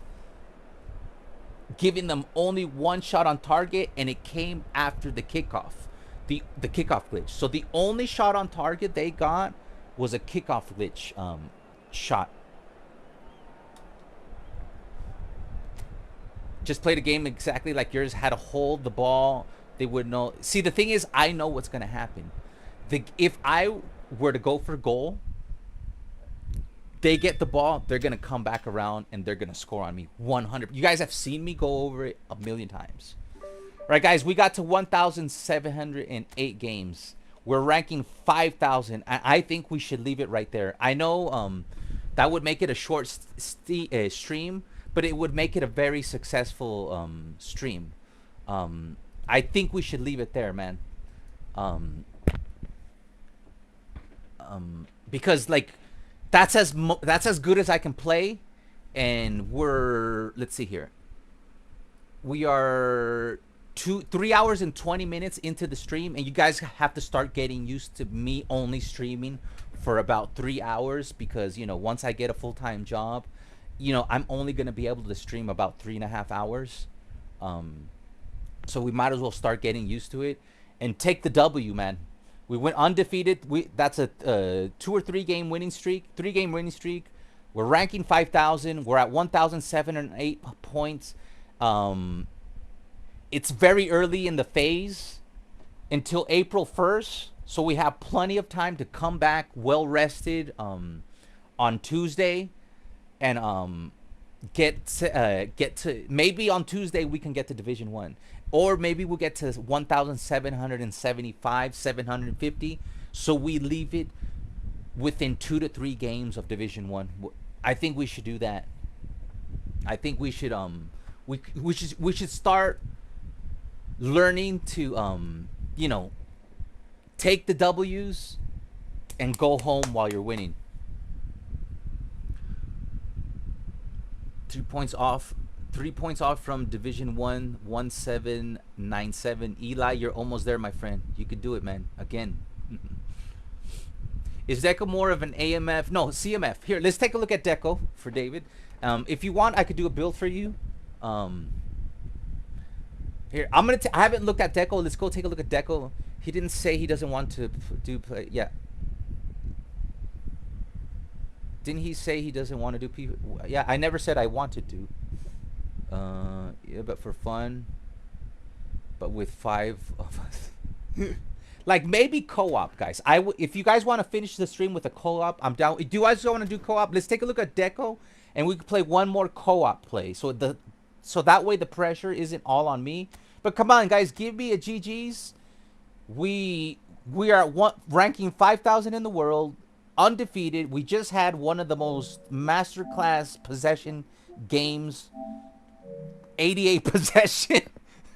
88 possession. I made 4 mistakes. That's it. I know it says 7, but they manipulated 3 to 4 of my passes, so I'm not gonna count those. So that's as dominant as I can play, and as patient as I can play. And you saw, you do not need the new Puyol.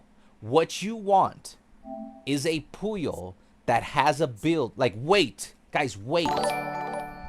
Thank you for the 199 Super David. We'll do full co-op. That is a 100% for co-op. Thank you, David, for the super chats. Guys, keep the super chats alive, because I'm gonna keep the channel alive forever until I die. All right. Why you should wait? I just proved to you that this Puyol, the way he is built, he's good enough to get you to Division 1. So, and the new one is 30 years old. This one is 28 years old. You want 75 passing, 70 ball control, 70 tight position, 95 jumping, 90 physical contact, 78 balance. That was the secret to me being able to turn around. In the new Puyol, you cannot have all these things, and his balance is going to be 75. I would not spin for the new Puyol, guys. Wait for a Puyol that comes with 3, because they're going to eventually come out with 3 styles, which would be aerial fort, long reach tackle, and fortress. When they come out with the Puyol, who's I would say, do you guys think he peaked at 27 or 26 years of age? I think he peaked at 26, 27. A 26, 27-year-old version of Puyol that can build like this, that has aerial fort, long reach tackle, and fortress. I would wait, because I just proved to you this Puyol is the way you want to build a Puyol. And in a game that already has Lilian Thurams, you're going to want to put Puyol on the edge. You can play him here or you can play him here. But I would not play him central, because Puyol will never be as good as Lilian Thuram in this game. It just will never happen, guys. And I've used this guy for years. He is an A tier. This is an S tier. Puyol will never be able to compete with this Lilian Thuram. Well, maybe never. If they come out with a 26-year-old version of Puyol with those three traits, maybe. But that's the thing. We're talking about benching, and that's another factor. This guy is taller, man. So Puyol will always play best either as a right back with defensive on him, or you play with 3 CBs and put him on the edge, so you can let the tall players get the aerial duels. You know what I'm saying? W. David, Deco is... Let's just take a look at Deco, and then we're going to do co-op together, and then we'll call it a day, because I got to get back to, you know, applying for jobs and doing resume shit. So, yeah. All right, let's spin one more time for McAllister. I think we have one spin on McAllister, so let's see if we get lucky. We got 2 more spins for McAllister.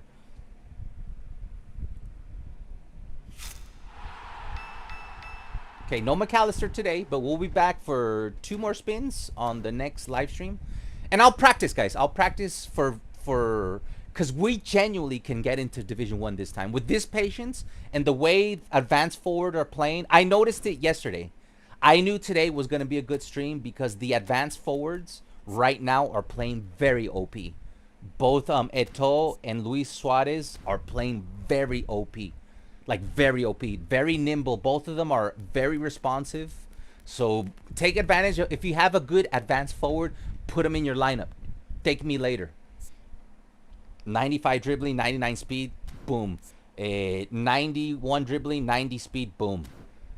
And you got the balance at 81. You got the balance at 81. Okay. They're physical. They're good. Okay, so let's look at Deco real quick. Just real quick. I want to take a look at him because I haven't looked at him.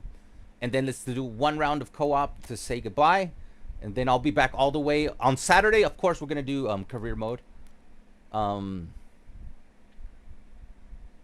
Like I said, scheduling is going to be very tight because I got to take, like, this channel used to be my main priority in life. Right now, it cannot be my main priority in life. Okay, so I don't like his top speed, but you don't really need top speed on an orchestrator. Physicality is decent. Balance is decent. His passing is going to be broken. His dribbling is going to be decent. He's good. His finishing is very good. You're going to get a plus 80 finishing without having to invest. You're going to get plus 80 curl, plus 80 finishing. What does he come with? He's got the low screamer. I've never used a player with low screamer, so I don't know if it's good or not. I don't have a single. He's got phenomenal pass. He's not bad, but I would say his player ID is not as good as Xavi or De Jong's player ID. But I've seen some people really cook with Deco. So he looks pretty good. 35 levels, too. That's pretty good. I would probably say he and Buffon are the pick of the pack. Because there's plenty of better destroyers. Even my version of Puyol is better than this version of Puyol, and I proved it to you today. We never got stressed with Puyol. We didn't have to, like, you know, slap him on the wrist at all. He did everything perfect without having aerial fort and fortress. So I would not go for this destroyer. This is a 30-year-old version of Carlos Puyol. He was having a lot of injury problems around that point of his career. That guy retired around 32, 33 years of age, guys. Something like that, right? Or was it 34? And he was already getting, you know, on the decline. So what you want is like a 26 to 28-year-old version of Carlos Puyol. That's what my recommendation. With that said, let's go ahead and do some co-op. Deco is better than Pep, in my opinion. Unfortunately, he doesn't have a PC for that type of thing. What are you talking about? Hold on. You should play some other PC games. Yeah, I have a Mac, guys. And what I mentioned earlier in the first half. By the way, thanks for being on the stream, Hasi. One of the things that I talk about is that I'm gonna be getting a full-time job, and what I'm gonna be doing with the money, because I live very simple, so I don't need to spend money. I'm gonna get a supercomputer, and I'm gonna get 3 monitors. One that gives me a less than 1 millisecond latency, and then one to monitor your chats, and then another one if I'm trying to compare. You know, I want to open the Pornhub. I'm sorry, the Player Hub, and we can have that on the left-hand side. All right, let's do some co-op for fun, guys. And don't forget, if you made it this far, drop a like. If you want to see me at my best, rewind the stream and watch the games that I played. We are ranking, what was it, 5,000 in the world? Come on, let's take a last look just for funs, and then we play. We're ranking 5,000 in the world, and we're taking it slow. We're 2 wins away from ranking 4,000. We're taking it slow. We're learning to take it slow. We're learning to deal with change, because change is coming. Change is a coming.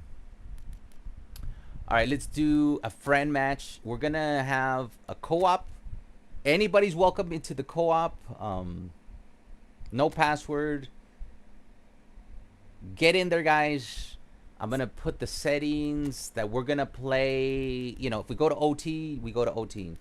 Not the golden goal, not the golden shower. Extra time is on. Penalties is on. And there you go. If you guys want to play a little co-op, get in so we can finish the stream on a positive note and have some fun. I want to thank you guys again for sticking with me through the good times and the bad. And I'll stick with you guys. You know, whatever happens in the next 2 months, we will get through it. And you will see me. When I have time, you will see me. We got St. David. We got Eli. We got 3 more spots. Get in, get in. And once again, thank you. Let me give that a super like. Thank you so much, David, for the $1.99. And make sure you give your GGs to St. David for his super chat. We got Ivan is in, dude. But we got a bunch of bangers in this game. Only me and David are the ones that are not Division 1 so far. GG Alvar for AI divs. Just keep that for the next time. Yeah, what I'm trying to do is, like, you know what, man, like, we did perfect today. Let's not roll the dice and go on a 2-3 game losing streak, you know, start raging. Let's just come back Tuesday 100% ready to play. Like you saw, in order for me to beat and get to Division 1, I have to be 100% patient. There's going to be 2 to 3 scripts per game. But as you saw, we were able to overcome the scripts. And you saw we played over 213 passes, 213 successful. When you see me start passing the ball over 200 times, you know I'm on my game and I'm focused. Let's go, guys. We have spots for 2 more players, unless we play 2 on 2. Imagine if Alvaro tries out Del Piero. Like, guys, when I get a job, I will spin for all, like I said, there's good news and bad news. The bad news is I have no idea what my schedule is going to look like. So there might be a drastic change in the scheduling, you know, and I might have to do like a training for 2 weeks. So I might not be able to stream for 2 weeks or something like that. I just have no idea what's going to happen. So that's the bad news. The good news is once I'm locked in with a full-time job, I'm going to have a whole bunch of money. And I'm just going to spin like crazy. I'm going to get every Barca player while I have a full-time job.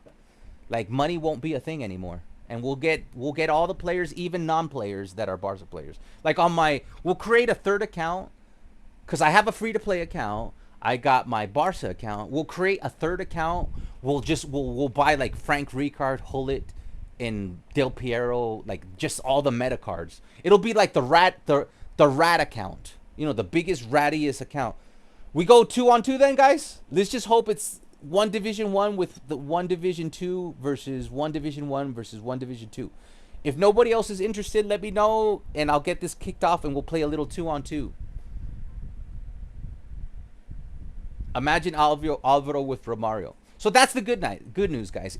Having a full-time job, I'm going to be able to spin, baby, spin. Come on, guys. I'll give you guys one more minute, and I'll sing you a song in the meantime. Long as I remember, rain came pouring in. I don't remember the lyrics. 1-on-1, 2-on-2. We could go 2-on-2, man. No problem there. All right, let's go 2-on-2. 3-on-3. 3-on-3 would be the best, but let's go 2-on-2. Let's go. Let's do this, man. We gave people a chance. People are shy. It's okay. It's okay to be shy. I was very shy as a kid, and here I am, live streaming, acting like a jackass in front of people. And yeah, thank you guys for the support on the Xavi S part. Like that video is, it's smashing. It's smashing. Oh man, they put the 2 Division 2 players against the 2 Division 1 players. It's not fair. It's not fair. Konami, man. Even with their all right, let's go. Lock in, David. Let's see how good you've gotten. We got to lock in. At least I know you have a banger team, because back in the day, you did not have a banger team. So you will have good players. That's for sure.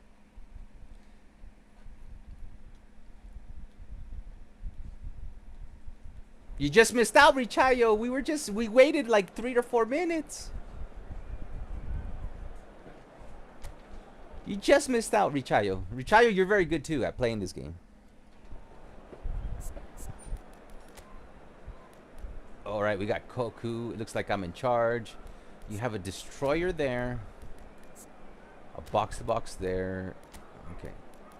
Hold on. Let's put Messi over here. We cannot play with 2 deep line. They kind of screwed us. Okay, we got... Never mind. They did not screw us.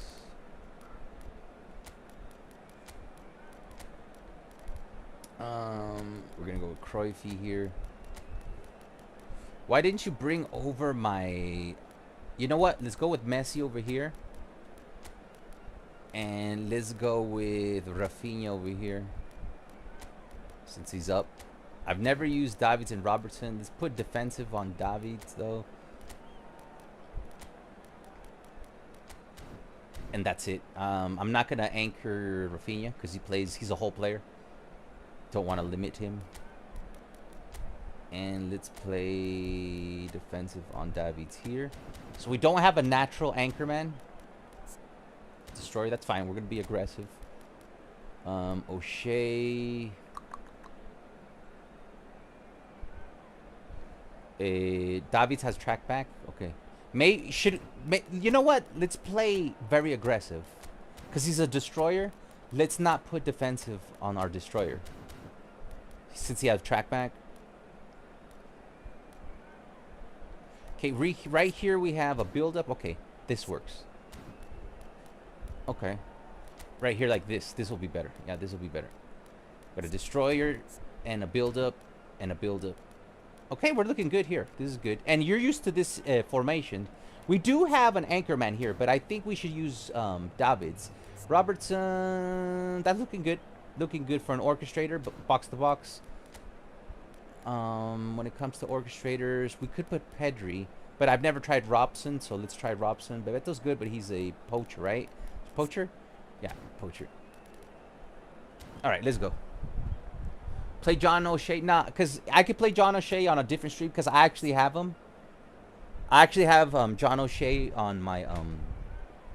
So if you guys want to see John O'Shea, I can bring him in another stream. And I haven't had... Like, I probably have to copy David's build on him. I just haven't gotten O'Shea's build. Gorgeous, feel gorgeous comfortable. evening. The skies are clear, the noise is Koku is an fervent, anchor. the atmosphere frenetic. I'm Peter I Drury, join. and seated in the experts' hot seat is our man Jim Beglin. Thanks for that, Peter, and may I say Today a is the big hello death to match for everyone. me. That's alright, man. Let's A just try and have some fabulous fun show here. of vivid colour and vocal cords. Let's go. The new look Camp Nou at its best.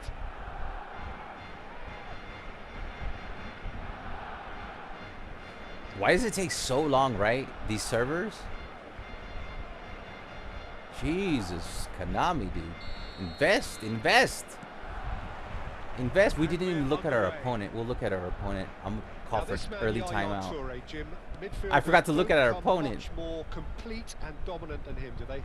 Well, That the always envy of happens, so bro. many opposition teams, I would guess. No one offers the complete package like he does. The perfect blend of power, of pace, Good. and it's no exaggeration to say that he's one of the I greatest launched that box-to-box down the players field. around. You A are real literally handful manipulating my by pass. any measurement. Totally.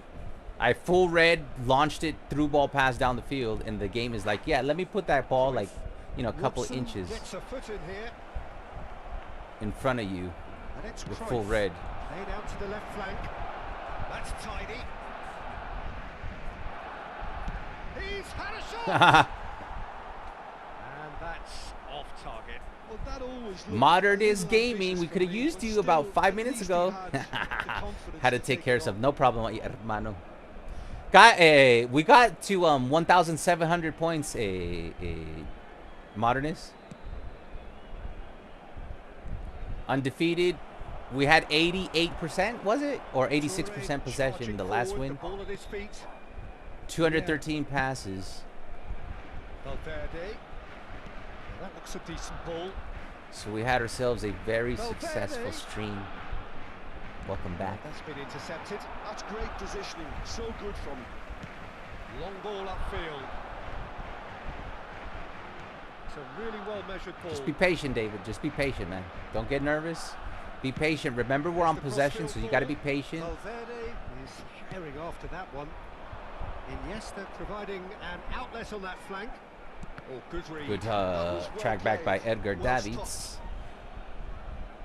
Yeah, we're doing co-op right now. We're ending the stream with a co-op. We're trying to do something different where instead of gambling and, you know, going on a 2-game winning streak, we did like the Costanza move where he tells a good joke and he That's leaves. aimed into the middle. So yeah, And now we they can played square good a defense. and we tapped out while we're winning, and we decided let's do a little co-op. I wonder what just you've for seen, fun. Jim, over the early moments of the game. Dude, what's up with the passing? I've seen it has affected both Elias and us. Like the passing is whack. So we're seeing some conservatism here. Bergkamp Is someone wacky, man. So often referred to as the defender's defender.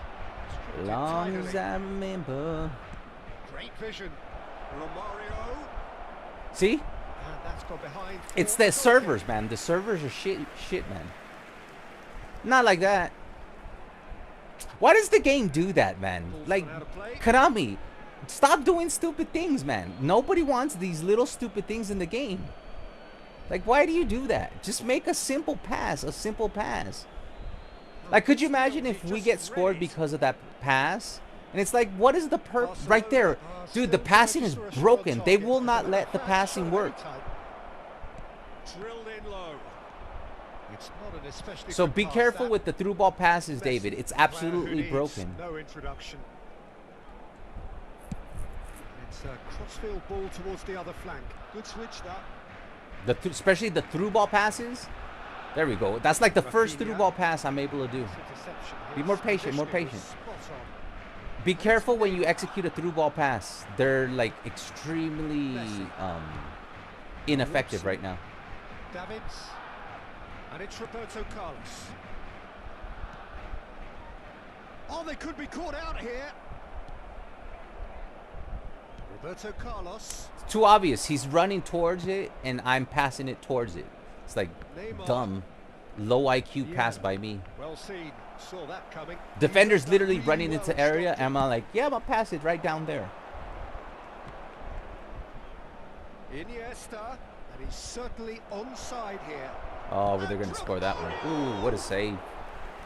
Hola, Alvaro. Hey, Mox. Welcome to the stream, my friend. Really anticipated that well, Amigo. didn't Barcelona have their second corner now.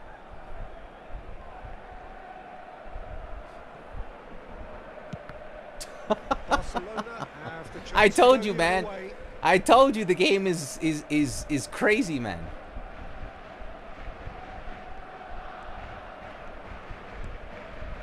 Baresi, always a very imposing presence at the back. You got to be careful, David. They both of them press really well, so you got to be super careful. Both Eli and Ivan, they're very good pressers. Here's Roberto Carlos. So make sure you super cancel a lot. Messi has an approach to the game which is pretty much shoot on sight. Valverde. Romario. Spread it left. Neymar. Messi. Raphinha. It's a promising run he's making on the right. Can he get on the end of this? And this is Oh, what a pass, bro. Suarez! That was the pass of the game right there. That was nice, but Raphinha. not quite the end product required. Watch The him come timing out of with the a pass and Raphinha run Showtime was card exquisite. just to make me horny, Anyone man. who's joined us late, I can confirm Guys, that when I get a in terms of full-time goals, job, at I'm gonna least you've fucking missed spin nothing. my ass off, man. Cross to the back post. I'm gonna put Oh, together. If you think my Barca team is good, just wait till I get a full-time job, man. Raphinha tries making a foray down the right, Oh, that's my bad. My bad. That's a bad pass by me. and it's Neymar. I'm gonna buy every fucking Barca player, and I might have a 3-tier Barca team. One for each stream of the It's week. Nesta. And here's Cruyff. Oh, that's not a foul, bro. Yeah, well, they were exposed and vulnerable, Spain is and back, he right? knew he had to do Welcome back, something my to friend. prevent a goal then. So the last big chance perhaps before half-time. It's a very good position, this, and the right distance. Oh, too. shit. Cruyff! Oh, they went underneath. And I almost got, if you saw me tracking that, I almost got there. GG's. It's the only way they can beat us. David, they're 2 Division 1 players. That's the only way they can beat us, man. With their dark arts. Now, it's a good goal. It's a good goal. See how I was starting to get close, and I realized too late to put myself behind the wall. So we have the first goal. And Messi was there for it. In this team, he's always the #1 contender, and he's done it Telegraph pass again by me. I just went from playing elite passing game to low IQ passing game. Lovely idea, just didn't get it right. Guys, David, these guys, they read all the plays, so you cannot pass to the obvious player. And I'm not saying you're doing that. I'm saying I'm doing that. Like, we have to play very unorthodox, because both of us are used to playing AIs. They're gonna mark the wide open player because we keep passing the ball to the wide open player. So what we have to do, we have to super cancel, and we have to play against our natural instinct. That's the best way to come back in this game. So play against your instincts. There's the start of the second Is half. my only advice if we're gonna have a chance against Well, these I two think in dudes. these circumstances, it's all about how to adjust the balance of your team. I mean, you want to get back in it as soon as possible, but without leaving yourself too open. Iniesta will not want to lose out here. See right there, I didn't pass to the obvious one. He slide tackled. See what I mean? You got to do this to them. Yeah, you got to play unorthodox. Baresi. Yeah, like that. Be quick there. Yeah, like that. It's See what I mean? Roberto Carlos. That's good. See how they're slide tackling and they can't get us? That's how we need to play against these guys. Baresi. Yeah, like that. Just like that, man. See? I'm going to go super cancel. Boom. Now it's Eto. Good job. But see how much better we're playing? There's a beautiful We simplicity about were this both contest. being way too Winning running on predictable. one side, dogged defense on the other. See right there, instead of passing to the obvious one, I'm gonna super cancel, recycle. Crazy. Oh, terrible pass. You got to be very careful. They're always gonna burn us in the final third. It's Romario. He scored. Got to be extra careful in the final third because they will steal that ball. Trust me. I've been scored on by Eli many times in that final third like that. The certainty of finish. To alter a quote from Johnny Depp, I wouldn't play PvP eFootball for 300 million and a million. Barcelona are now luxuriating in a 2-goal lead. Yeah, and you have to say that the contrast of moods are very visible now. They really fancy themselves to go and wrap things up. Lofted in. It is a corner.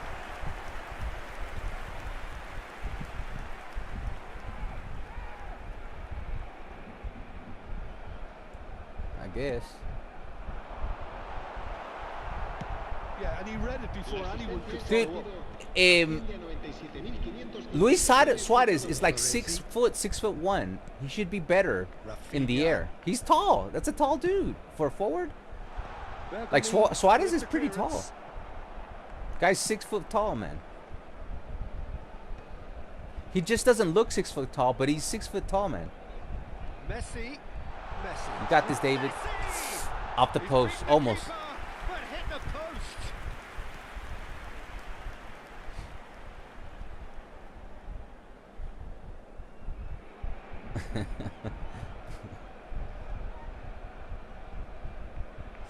See, he doesn't even look 6 foot tall in the game. Go look it up. He's like 6'1", 6'0". Neymar. Oh, now here's an interesting matchup. Like, he should be decent in the air. And in real life, he was kind of decent in the air. Like, his bullet header was not that bad. Like, dude actually had a bullet header in real life. Like, there's many Luis Suarez goals.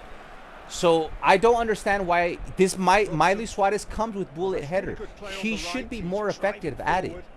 Because in real life, he was pretty good and tall at doing bullet headers. Like, literally, Suarez does do the bullet header in real life many times.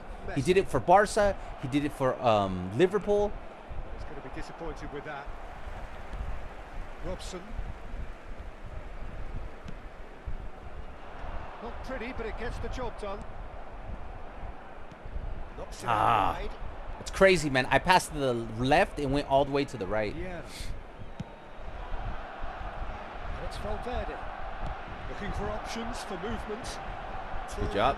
Pulls off an exemplary piece of defending. Super cancel. See, that's what you want to do. They overcommit a lot. Hold on, guys. I think somebody's calling me. Hold on.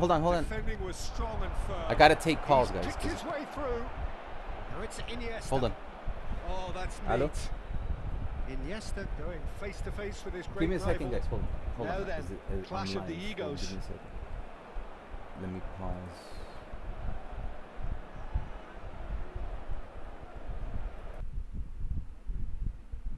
No. Hold on. No. Hold on, man.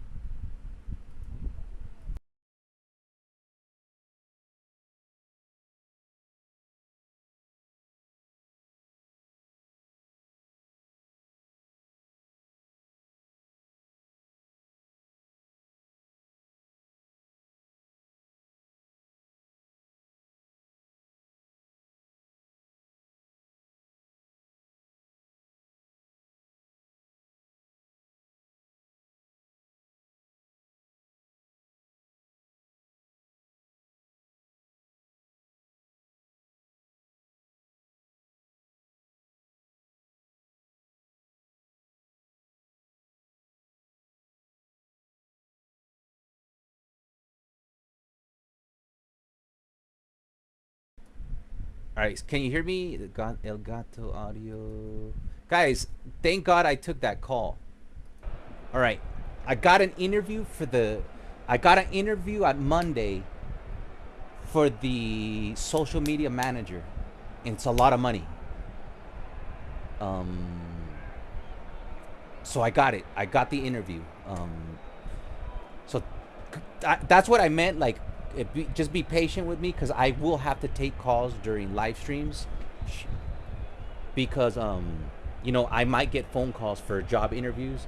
I just got the call back for this position I applied for to be a social media manager, and they're paying like way more than I need, which means that we would be able to buy everything I said at the beginning of the stream.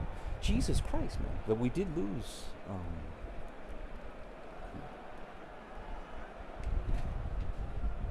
Hold on. Are you gonna be cool? Here. I'm sorry, you guys won't be able to see my full head, but whatever. Oh, my chat is all of a sudden ready, working now. That's nice. It kind of repaired itself. Nice. So yeah, guys, I got the interview for Monday. Monday at after 1 o'clock, I have an interview, and I'm gonna smash it, man. I'm gonna smash it. I'm gonna celebrate.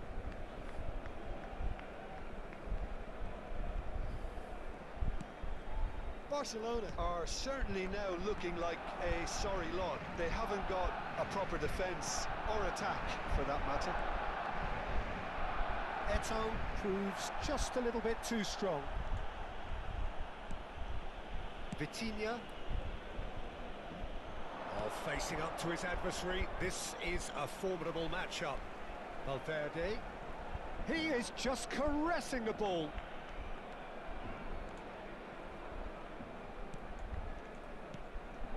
And it's Vieira. And this is Messi. And Messi! Oh, that would have been a golazo. Hope you get the job, hermano. Yeah, me too, man. Because if we get this job, guys, all my problems are solved because I'm literally gonna make so much money that I can live alone. I can move to a nice place. We can buy the new equipment, upgrade all our software, hardware, and we can spin like it's 1999. So if I get this job, guys, every problem is solved, and we're like, I'll even get an editor because it is a high-paying job.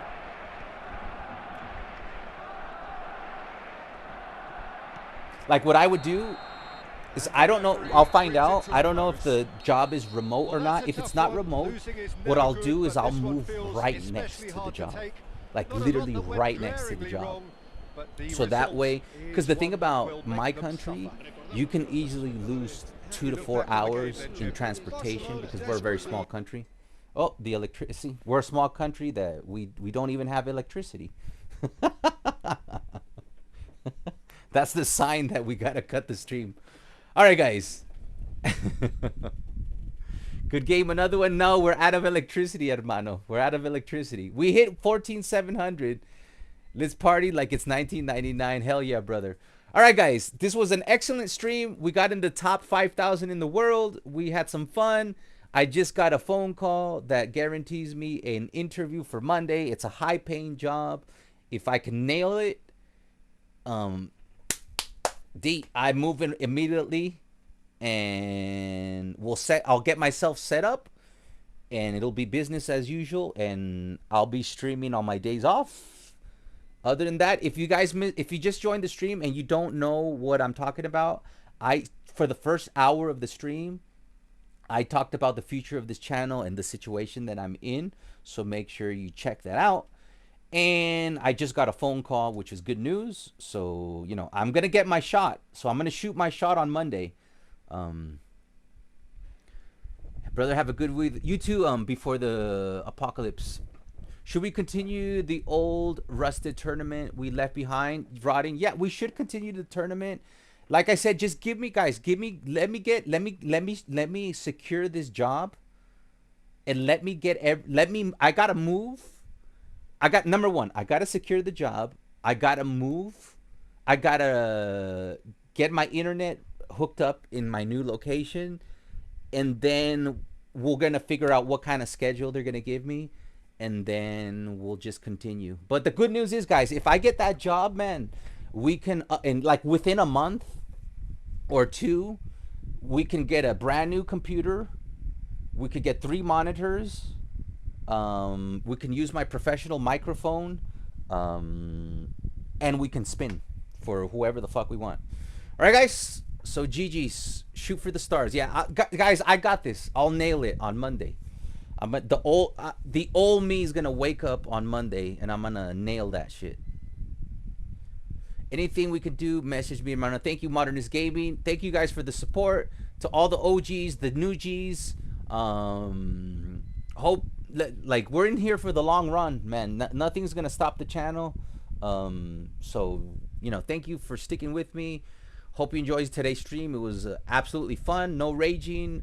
Perfect gameplay. We rinsed the crap out of it. We're ranking 5K. We even got the call for the job interview. I'm ready to go have some lunch, have some wings left over from yesterday, and I have like the last 2 episodes of One Piece to watch, so I'm gonna do that. I'll catch you guys on Saturday for the career mode, and love you guys. Take care, man. Big hug to everybody. Thank you, David, for the super chat. Thank you, Modernist, for the support. Thank you to the entire community for sticking with me and understanding my situation. And I hope you have a great weekend. And Visca Barça, Visca Catalunya, and Visca the subscribers, members. And I'll see you guys on the next one. Peace out.